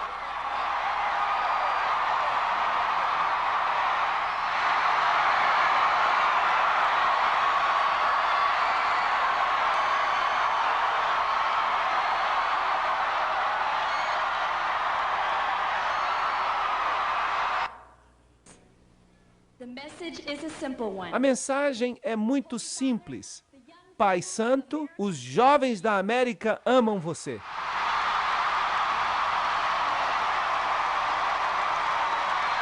Tells me that tonight the Pope belongs to you. Hoje à noite, o Papa pertence a vocês. Vocês ouviram uma única palavra sobre Jesus em tudo isso? Uma única? Eu não ouvi nada. Isso é autoadoração em sua pior forma, usando bandas, o balançar dos braços, mas agora vem a pior parte de todas. Vai ficar ainda pior. Vocês se lembram que Benjamin Creme disse que Maitreya lhe disse que a bênção de Toronto ia suavizar os fundamentalistas cristãos. Bem, agora vamos dar uma olhada nos grandes pregadores carismáticos para ver de onde eles vêm e o que eles representam. Um dos principais é provavelmente Kenneth Copeland. Quando Jesus bradou, "Está consumado", ele não estava falando do plano da redenção. Havia ainda mais 3 dias e 3 noites antes que ele pudesse voltar para o trono. Jesus está sofrendo tudo o que havia para sofrer. Não há nenhum sofrimento fora dele. O seu espírito macerado, derramado, desceu às maiores profundezas do inferno. E o diabo pensou que ele o havia derrotado. Todas essas são citações. Vamos ler um pouco mais adiante. Você não tem Deus dentro de você. Você é Deus. Muito obrigado. Agora Pedro disse que, por promessas muito grandes e preciosas, você se torna participante da classe divina. Adão era Deus manifesto na carne. A razão por que Deus criou Adão foi seu desejo de se reproduzir, ou seja, uma reprodução de si mesmo. E no Jardim do Éden ele fez exatamente isso. Adão não se parecia com Deus. Ele não era quase igual a Deus. Ele não era subordinado a Deus. Adão era tão Deus quanto ele podia ser. A mesma coisa que Jesus. Adão, no Jardim do Éden, era Deus manifesto na carne. O que vocês acham? Isso é a linguagem da serpente ou é a linguagem de Deus? Esta é a linguagem do diabo. E ela alimenta essa necessidade humana de autoestima, de grandeza. Então, Kenneth Copeland, o que você está dizendo? O Espírito de Deus falou a mim e disse: "Filho, percebe isto. Agora segue-me e não deixes que a tua tradição te faça tropeçar." Pensa dessa forma. Um homem que nasceu 2 vezes venceu a Satanás. Uau! Jesus nasceu 2 vezes? Isso é interessante. Venceu a Satanás em seu próprio jogo. E eu jogo a minha Bíblia no chão, assim. Eu digo, o quê? Ele disse, um homem que nasceu 2 vezes derrotou a Satanás. O primogênito de muitos irmãos o derrotou. Ele diz, tu és a própria imagem, a própria cópia de Jesus. E eu digo, misericórdia. E eu vi o que aconteceu ali. E eu disse, tu não podes ousar dizer que eu poderia ter feito a mesma coisa. E ele disse, ó sim, Deus disse isto aparentemente, ó sim, se tu tivesses o conhecimento da palavra de Deus que Jesus tinha, tu poderias ter feito a mesma coisa, porque tu és um homem renascido também. Então ele está dizendo aqui que Kenneth Copeland salvou você. Esta é a mais alta forma de blasfêmia que eu já encontrei. O que mais ele fala? E eu digo isso com todo respeito, para que vocês não fiquem chateados. Mas eu digo assim mesmo, quando eu leio na Bíblia a passagem na qual ele diz, eu sou, eu simplesmente sorrio e digo, sim, eu sou também. Então, o que ele tem em comum com Robert Schuller? Tudo em comum. Robert Schuller é um maçom de grau 33, de acordo com a maioria das fontes, e ele está ensinando em linha com a mais alta forma de maçonaria. E se você olha o ministério de Kenneth Copeland, quais são os símbolos que ele está usando? O que é isso aqui? Você acha que isso acontece por sorte, por acaso? Eu acho que não. Eu acho que este homem é um luciferiano que se fantasia em vestes de justiça, enganando a milhões. É isso que ele está fazendo. Assim como acontece com Robert Schuller, e parece acontecer também com outras pessoas. Deus fica do lado de fora, olhando para dentro. Ele não tem nenhum direito legal de entrar na terra. Essa terra não pertence a ele. Eu não quero nem ouvir o resto, porque isso me irrita. A maçonaria, o movimento Mormon, Kenneth Copeland, todos eles dizem a mesma coisa. Adão é o nosso pai e nosso Deus. Foi isso que disse Brigham Young. E Copeland diz exatamente a mesma coisa. Aí está a revista do Copeland. O nome dela é Grito. São todos símbolos da maçonaria, alguns bem baixos. Ali está o pentagrama de cabeça para baixo. Todos são símbolos que vocês precisam ver para entender de onde este homem vem. E se você não perceber esses símbolos, a própria declaração dele demonstra isso. Vejam aqui esses movimentos de mão. This is the Believer's Voice of Victory broadcast. Today, Gloria Copeland, my wife, will be concluding her series on the Spirit of Faith. Agora, se você não sabe, este aqui é o símbolo do bode, que é usado por muitos satanistas. Tá certo, talvez pudesse ser um mero acaso, mas eles os usam com tanta frequência que eu não acho que seja por acaso. Vamos dar outra olhada nele. Vejam a sua mão. Physical nature he has the traits of his mother. Vejam que declaração interessante de Kenneth Copeland. A natureza física de Jesus tinha traços da sua mãe. Que teologia é essa? Essa é a teologia católica para os iniciados. Essa é a teoria maçônica. Essa é a teoria satânica. Tão simples assim. Porque eles dizem que Jesus recebeu os seus atributos de sua mãe, não de seu pai. E esse ensinamento não é bíblico, é maçônico. Vamos ouvir mais alguma coisa que ele tem a dizer. Vamos ficar bêbados com o Espírito Santo. Vamos ficar bêbados com o Espírito Santo em vez de com cachaça ou outra bebida. Louvemos a Deus, aleluia. Sim, glória a Deus. Sim, eu faço isso por Jesus. Então você pode ficar bêbado para Jesus, sem usar cachaça, e ele faz isso para Jesus.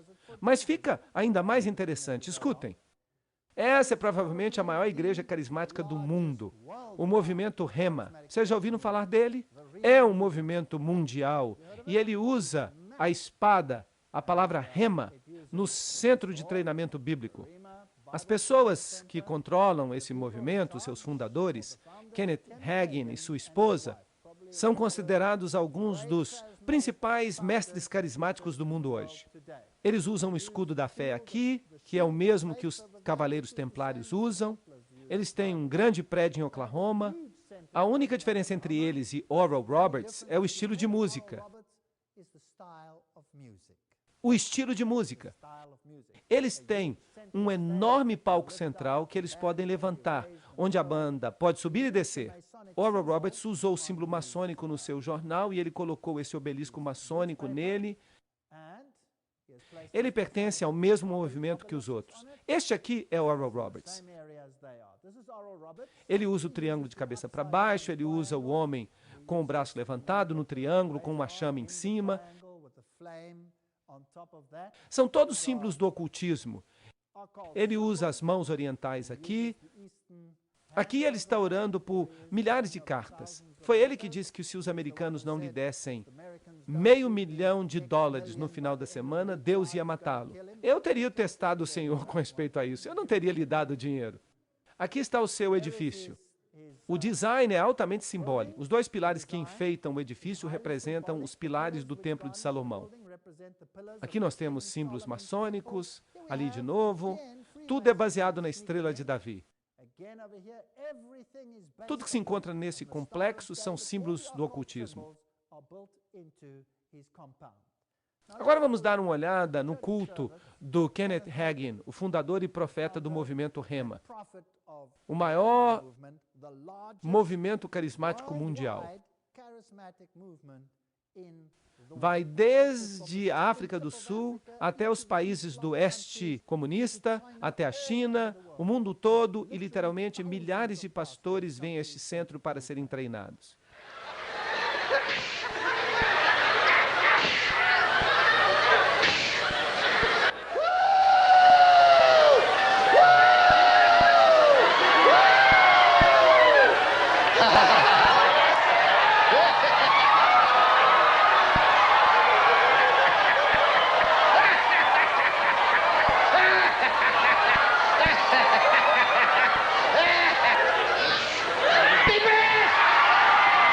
Este aqui é o Kenneth Copeland, por falar nisso.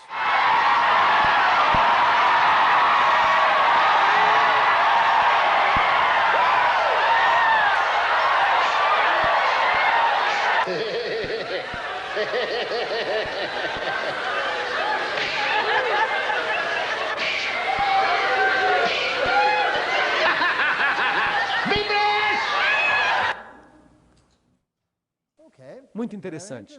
Vamos dar uma olhadinha. Há algo que eu quero mostrar para vocês.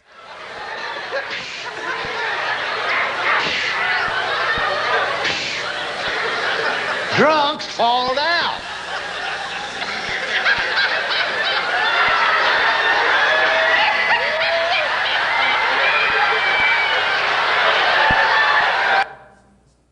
Bem, no final, eles ficam dando saltos, como acontece também no lado oriental.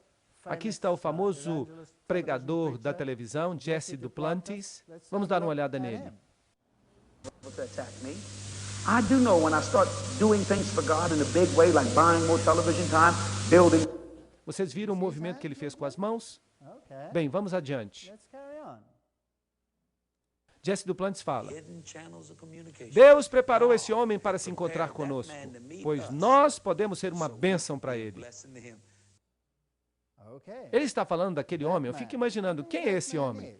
Será que você pode explicar melhor, Jesse Duplantis? And thinks that no one will pick this up. Listen for the words, go and F Satan. I love. She gets so frustrated. I love you. She gets so frustrated. I love you. Muito bem. Está tudo muito escondido, não dá para ouvir nada. Mas se você diminuir a velocidade, e se você estivesse no estúdio, você poderia, de fato, ouvir o nome de Satanás ser pronunciado nessa manifestação do dom de línguas. Mas agora está ficando um pouco melhor. Eles vão dizer de novo. Vocês estão ouvindo?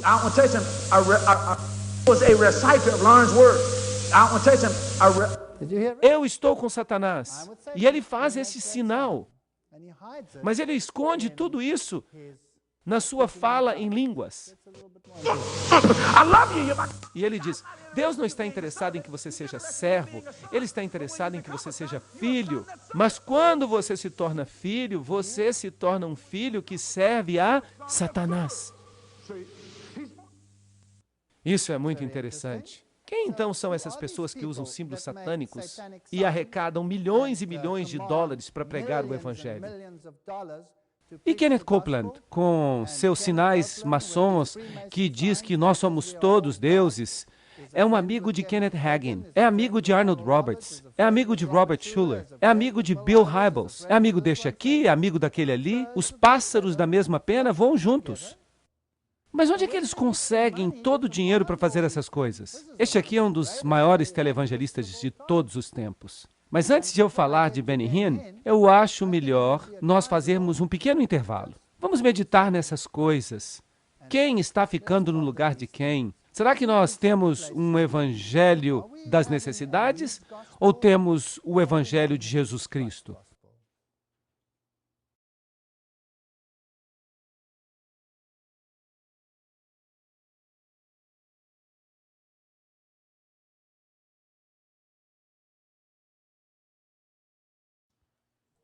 Eu quero falar sobre Benny Hinn. Benny Hinn é um dos maiores televangelistas, provavelmente.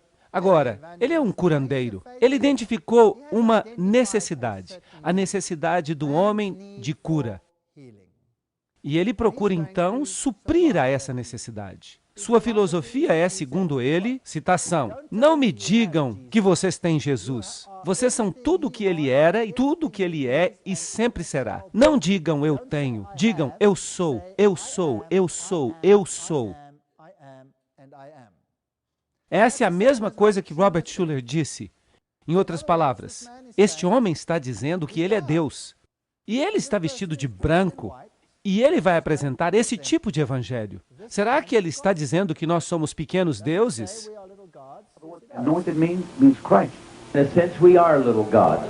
Bem, isso aqui é muito curto, mas ele está dizendo, sim, nós somos pequenos deuses. Agora, a Bíblia diz, bem-aventurados aqueles que amaldiçoam você.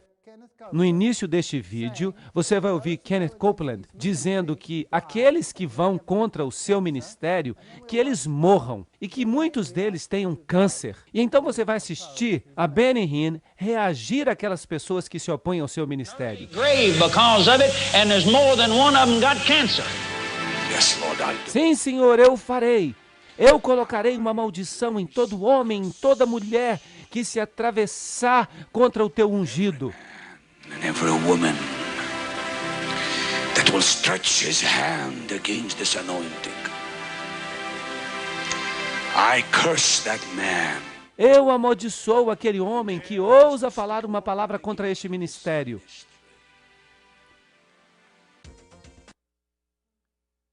A Bíblia fala que você pode revelar o erro, mas você não tem que amaldiçoar a pessoa. Eu não faria isso.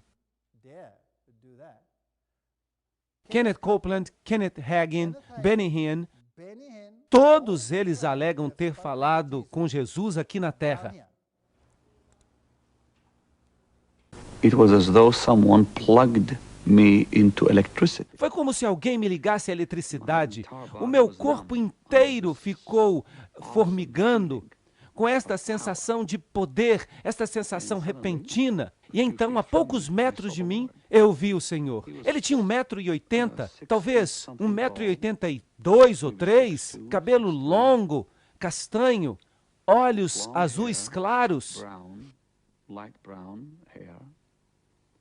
Seus olhos, eu nunca vou me esquecer dos seus olhos.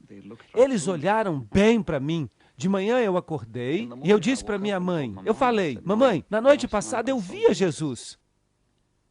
A minha mãe olhou para mim e ela disse, bem, então você deve ser um santo.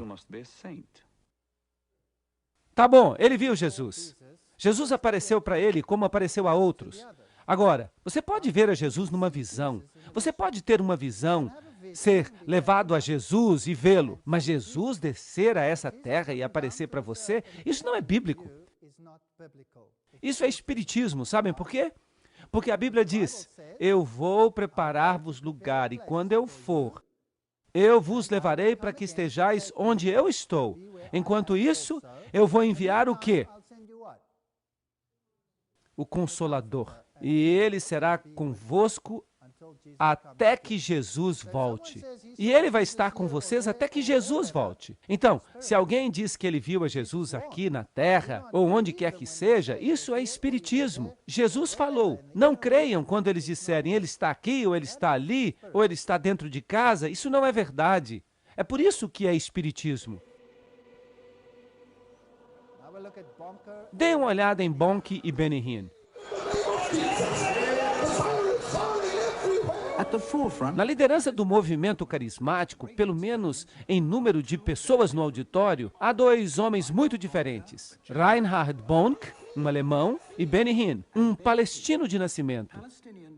Eles lideram um negócio muito competitivo da televisão americana, o evangelismo.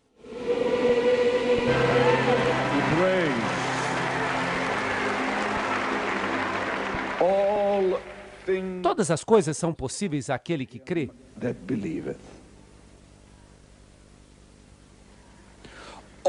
Todas as coisas são possíveis àquele que crê. Todas as coisas são possíveis àquele que crê. Todas as coisas, todas. Todas as coisas. toda necessidade, toda oração, todas as coisas são possíveis. All things are possible. All you have to do. Tudo que você tem que fazer é acreditar. Toque aquele lindo violino como uma dádiva do Senhor. Maurice, obrigado.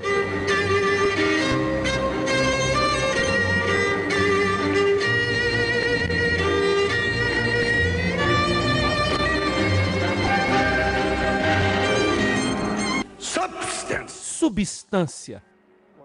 O que aconteceu com o homem? Há 10 anos, pastor, ele teve um acidente com uma tora. Mas o poder de Deus desceu sobre ele hoje à noite. James McRae. Infelizmente, a condição de James deteriorou desde então. O movimento agora é muito doloroso. Ele não pode mais se vestir, mas James permanece convencido de que um milagre aconteceu. E ele tem recusado os medicamentos oferecidos pelos médicos e a operação que os médicos agora acham que é imperativa.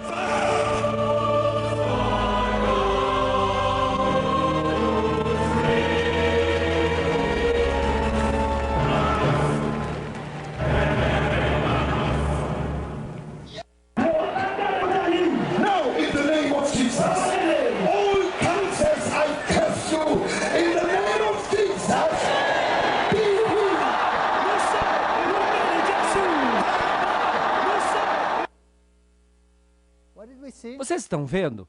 O que será que ele está fazendo aqui? Vocês perceberam essas pobres pessoas sentadas ali? São pessoas doentes. E elas recebem esse ministério, essas gotinhas.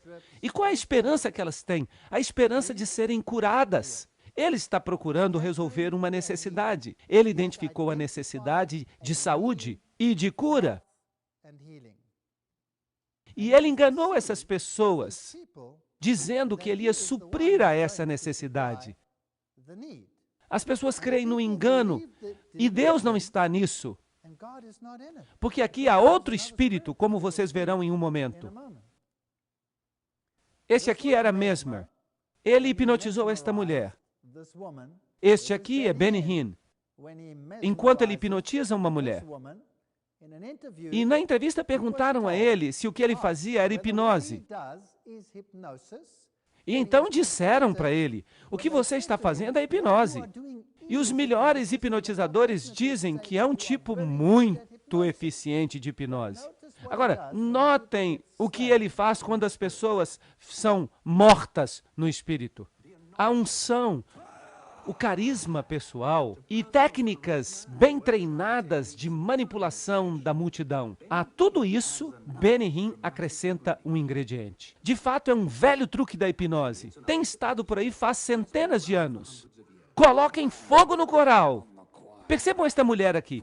Primeiro ela olha para trás para saber onde ela vai cair. Abram mão de toda resistência.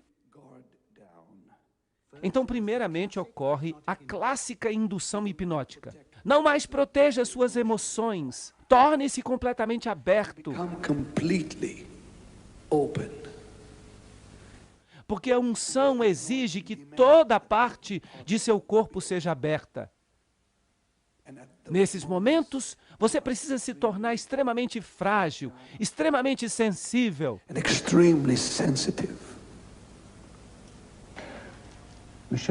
Nós mostramos esta filmagem para um grande hipnotizador famoso e ele disse, eu cito, nós fazemos isso todos os dias e o Sr. Hinn é um verdadeiro profissional.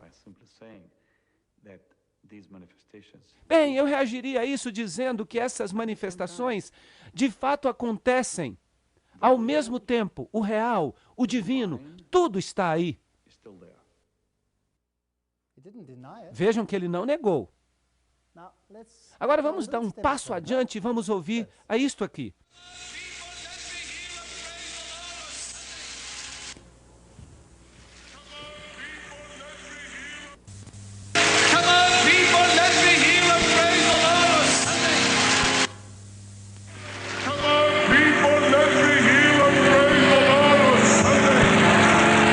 Ele está dizendo, venham todos, eu quero ouvir vocês louvando o nome de Satanás.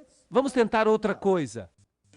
Esta é a transmissão da voz de vitória do crente. Hoje, Gloria Copeland, a minha esposa, vai concluir a sua série sobre o espírito da fé. Agora, lembre-se dos sinais que eles fazem e de como eles dizem essas coisas? Vamos ouvir a entrevista com Larry King. Nós estamos de volta com Larry King ao vivo, direto de Monte Carmelo, na Pensilvânia, com o pastor Benny Hinn. Alô? Sim, boa noite. Eu acredito que haja falsos profetas no mundo hoje. E nós temos visto alguns televangelistas que apostataram. Eu fico imaginando o que de fato separa o Sr. Hinn dos outros televangelistas que estão por aí. É bem simples. Jesus disse, pelos frutos os conhecereis. É só prestar atenção nos frutos das pessoas. Vocês estão vendo? Nas próprias palavras dele. Observar os frutos das pessoas. Então, quais são os frutos dele? Vamos perguntar para ele.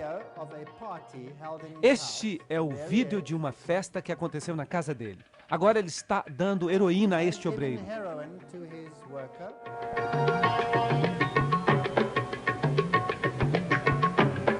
Este homem morre naquela mesma noite de uma overdose de heroína.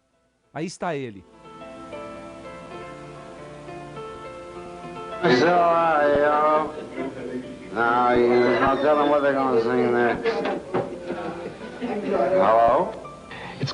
É bem simples. Jesus disse, pelos seus frutos os conhecereis. É só observar os frutos da pessoa. Se eles demonstram ter uma vida pura, um caráter cristão, se eles mostram o verdadeiro cristianismo, então eles são reais.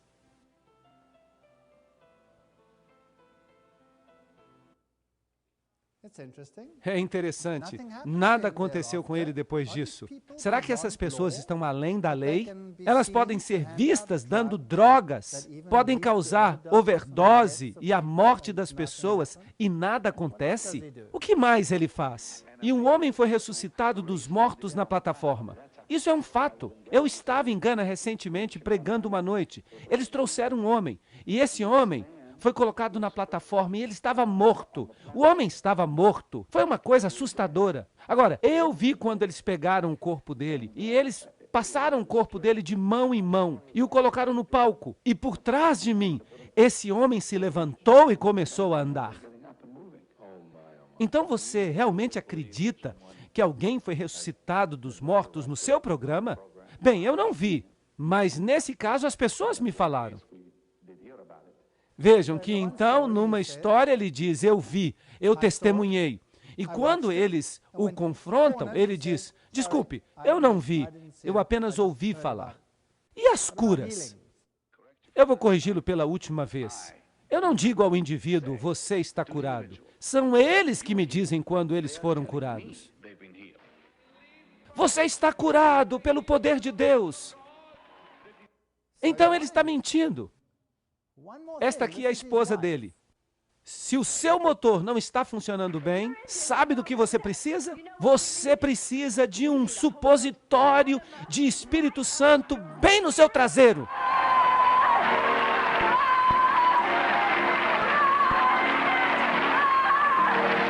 Vocês ouviram o que ela disse?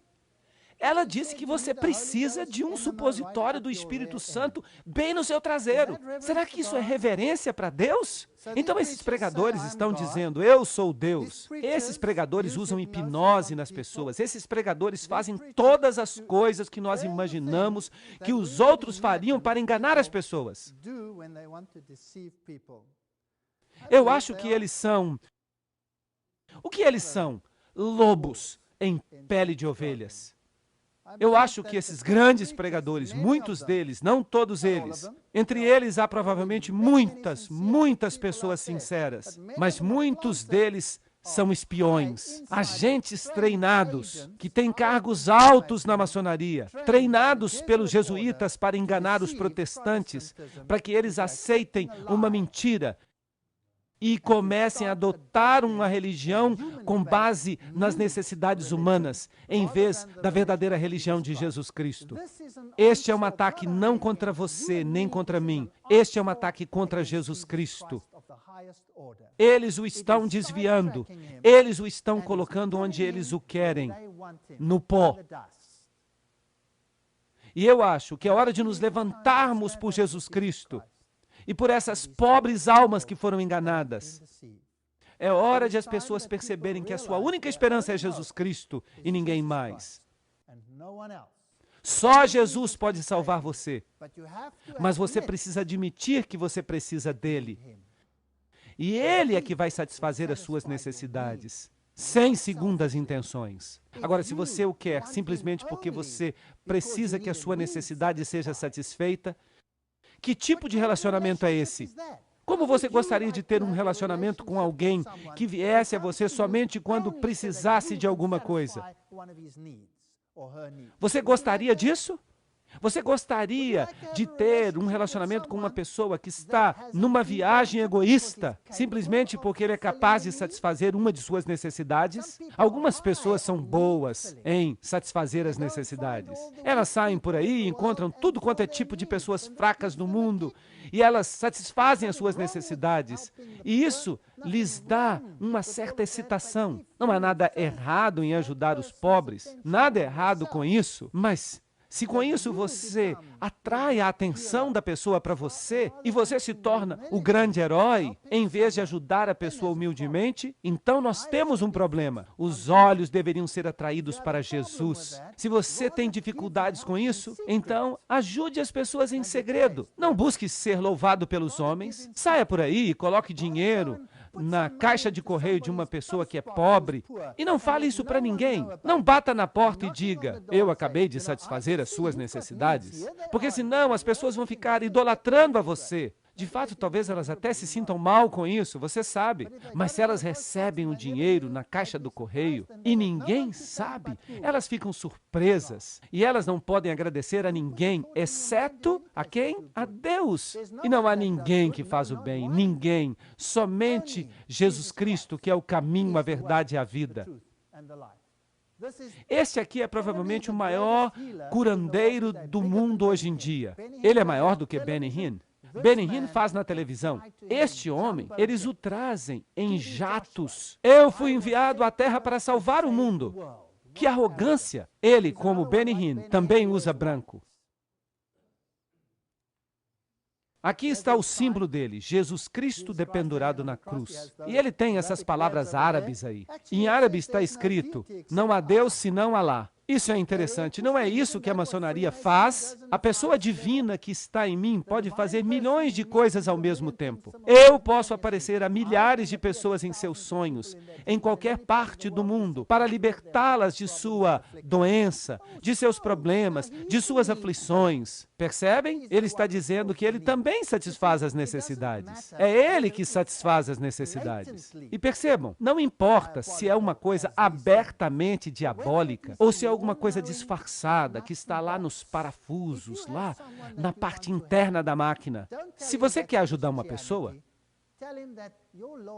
não fale para essa pessoa que isso é cristianismo. Fale para ela que o Senhor o motivou a ajudá-la. Que o seu Senhor fez com que você tivesse a disposição de ajudar as pessoas. Mas não faça disso a sua religião. A sua religião é Jesus Cristo. E a minha religião deveria ser Jesus Cristo. Não há nenhum outro além dele. Aí está o centro que ele construiu. E milhares de pessoas são curadas aí. Ele se chama TB Josué. Josué significa o Senhor me salva. E além disso, ele gosta de ser chamado Emmanuel, Deus conosco.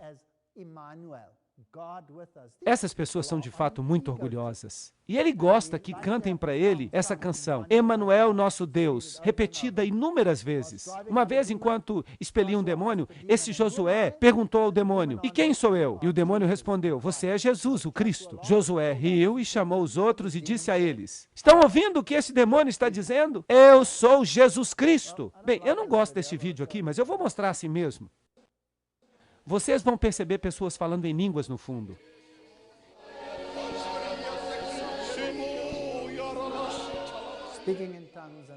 Ele é pregador carismático, muito famoso. Ele traz aviões cheios de pessoas para ver o tal do TB Josué.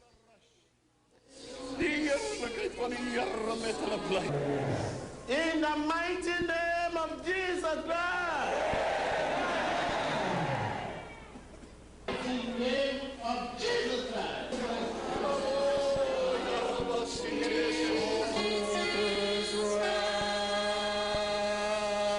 happening already. Come on, soul.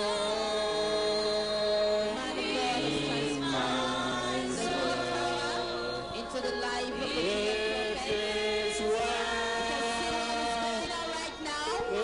Supostamente esta mulher aqui nunca tinha andado na vida.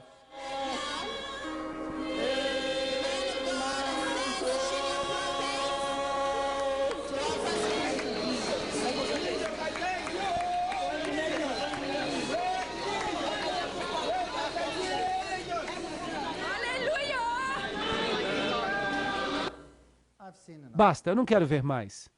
Perceberam como ela andou? Ela andou assim. O que acontecia quando Jesus curava alguém? Essa pessoa pulava de alegria e essa pessoa ficava completamente curada. Isso aqui é um engano da mais alta ordem. 2 Tessalonicenses 9:11 diz: a vinda do filho da impiedade acontecerá de acordo com a obra de Satanás, demonstrada em todo tipo de milagre, sinal e maravilha, e em toda forma de maldade que engana aqueles que estão perecendo. Eles perecem porque se recusam a amar a verdade e a serem salvos. Mas o que é a verdade? Jesus é o caminho, a verdade e a vida. Os teus mandamentos são a verdade. A tua lei é a verdade, Salmo 119. Obediência a Cristo, que é o caminho. Jesus nos chama ao arrependimento para uma caminhada com Ele. E então vocês sabem o que acontece? Mesmo que você continue aleijado, você vai ter gozo, porque você vai ter a vida eterna. E você não vai ser um aleijado na vida eterna. E por essa razão, Deus lhes envia uma poderosa ilusão, para que eles creiam na mentira. É a vontade de Deus que permite isso. Nós precisamos compreender a vontade de Deus, a derradeira vontade de Deus. Deus permite isso porque eles se recusam a querê-lo. Eles querem apenas a satisfação de suas necessidades. Vá embora com essa história de arrependimento. Simplesmente me dê o que eu preciso. E eles estão servindo isto num pacote que é tão atrativo que as pessoas estão acreditando. E a Bíblia diz que eles crerão na mentira e serão condenados por não terem crido na verdade, mas por terem encontrado prazer na impiedade. São lobos em pele de ovelha. Mas Deus não é o autor da confusão, mas o Deus da paz em todas as igrejas dos santos. 1 Coríntios 14:33. Eu gostaria de fazer um apelo para que nós sirvamos a Jesus Cristo em justiça e em verdade. Para que nós olhemos o nosso próprio coração e digamos: será que eu sou de fato essa pessoa maravilhosa ou será que eu tenho defeitos? Será que há alguém aqui hoje que não tem pecados? Será que há alguém aqui hoje que nunca fez nada para que precisasse de perdão? Será que não há ninguém aqui que nunca pisou em outra pessoa? Será que há alguém aqui hoje que nunca manipulou outra pessoa pelos seus próprios interesses? Eu duvido. Nós todos precisamos do Espírito de Jesus Cristo. Amor total, sem egoísmos. Somente Jesus pode oferecê-lo a nós. E quando eu venho à igreja porque eu sou grato. Eu sou grato a Jesus. Eu venho à igreja não para que as minhas necessidades sejam satisfeitas. Eu não quero apenas pão e peixe. Mas Deus há de me conceder pão e peixe se eu o sirvo. Buscai o reino de Deus em primeiro lugar e a sua justiça, e todas essas coisas vos serão acrescentadas. O meu Deus vai tomar conta de suas necessidades. Eu já tive muitos períodos de pobreza na minha vida. Eu estive em situações nas quais eu literalmente enfrentei a morte ou a violência muitas vezes. As pessoas que não vivem no meu país não conseguem entender isso muito bem, mas eu sei o que significa confiar em Deus. Eu aprendi isso pela experiência e eu sei que Ele me ajudou todas as vezes. Deus tem essa mania de esperar até o último segundo, mas Ele sempre vem em nosso auxílio. E por que será que Ele permite, então, que as coisas se compliquem até o último segundo? Para que nós aprendamos a confiar nele, não importa qual seja a situação. Sabem de uma coisa? Eu amo o caráter de Deus. Ele nunca me obrigou a fazer nada. Nenhuma vez. Em toda a minha vida, Jesus me obrigou a fazer algo. Nunca. Sabem por quê? Se eu tivesse o privilégio de me ajoelhar diante dele, eu tiraria a coroa e a colocaria aos seus pés. Por quê? Porque eu não a mereço. Ele é que merece. Mas o que ele faria? Ele diz, não, ela é sua. E ele nunca vai me lembrar de todas as coisas boas que ele fez por mim. A salvação em Cristo é tão completa que nós nos levantamos diante de Deus como se nós nunca tivéssemos cometido um único pecado. O nosso pecado vai ser removido de nós, assim como o Oriente dista do Ocidente. E se você perguntar a ele, que pecados eu cometi? Ele vai dizer, eu não me lembro. Nós nunca nos sentimos como se nada fôssemos na presença de Cristo. Nós seremos filhos e filhas de Deus, agentes livres, mas obedientes e desejosos de servi-lo por nossa própria escolha, por causa do seu caráter. E se não pudermos compreender isso, que tipo de vida teríamos em nossas igrejas? Que tipo de culto nós teríamos em nossas igrejas? Nós não viríamos para as igrejas e ficaríamos brigando se nós queremos música sertaneja, ou rock, ou heavy metal, um tipo ou outro. Não, não, não. Nós viríamos para a igreja cheios do amor de Jesus Cristo para dizer, nós te agradecemos por todas as tuas bênçãos. Se o cristianismo pudesse mais uma vez se apegar a Jesus e se livrar de todas as mentiras, que reavivamento nós testemunharíamos. Que Deus abençoe a vocês. Que Ele os guarde enquanto vocês meditam nestas coisas. Amém.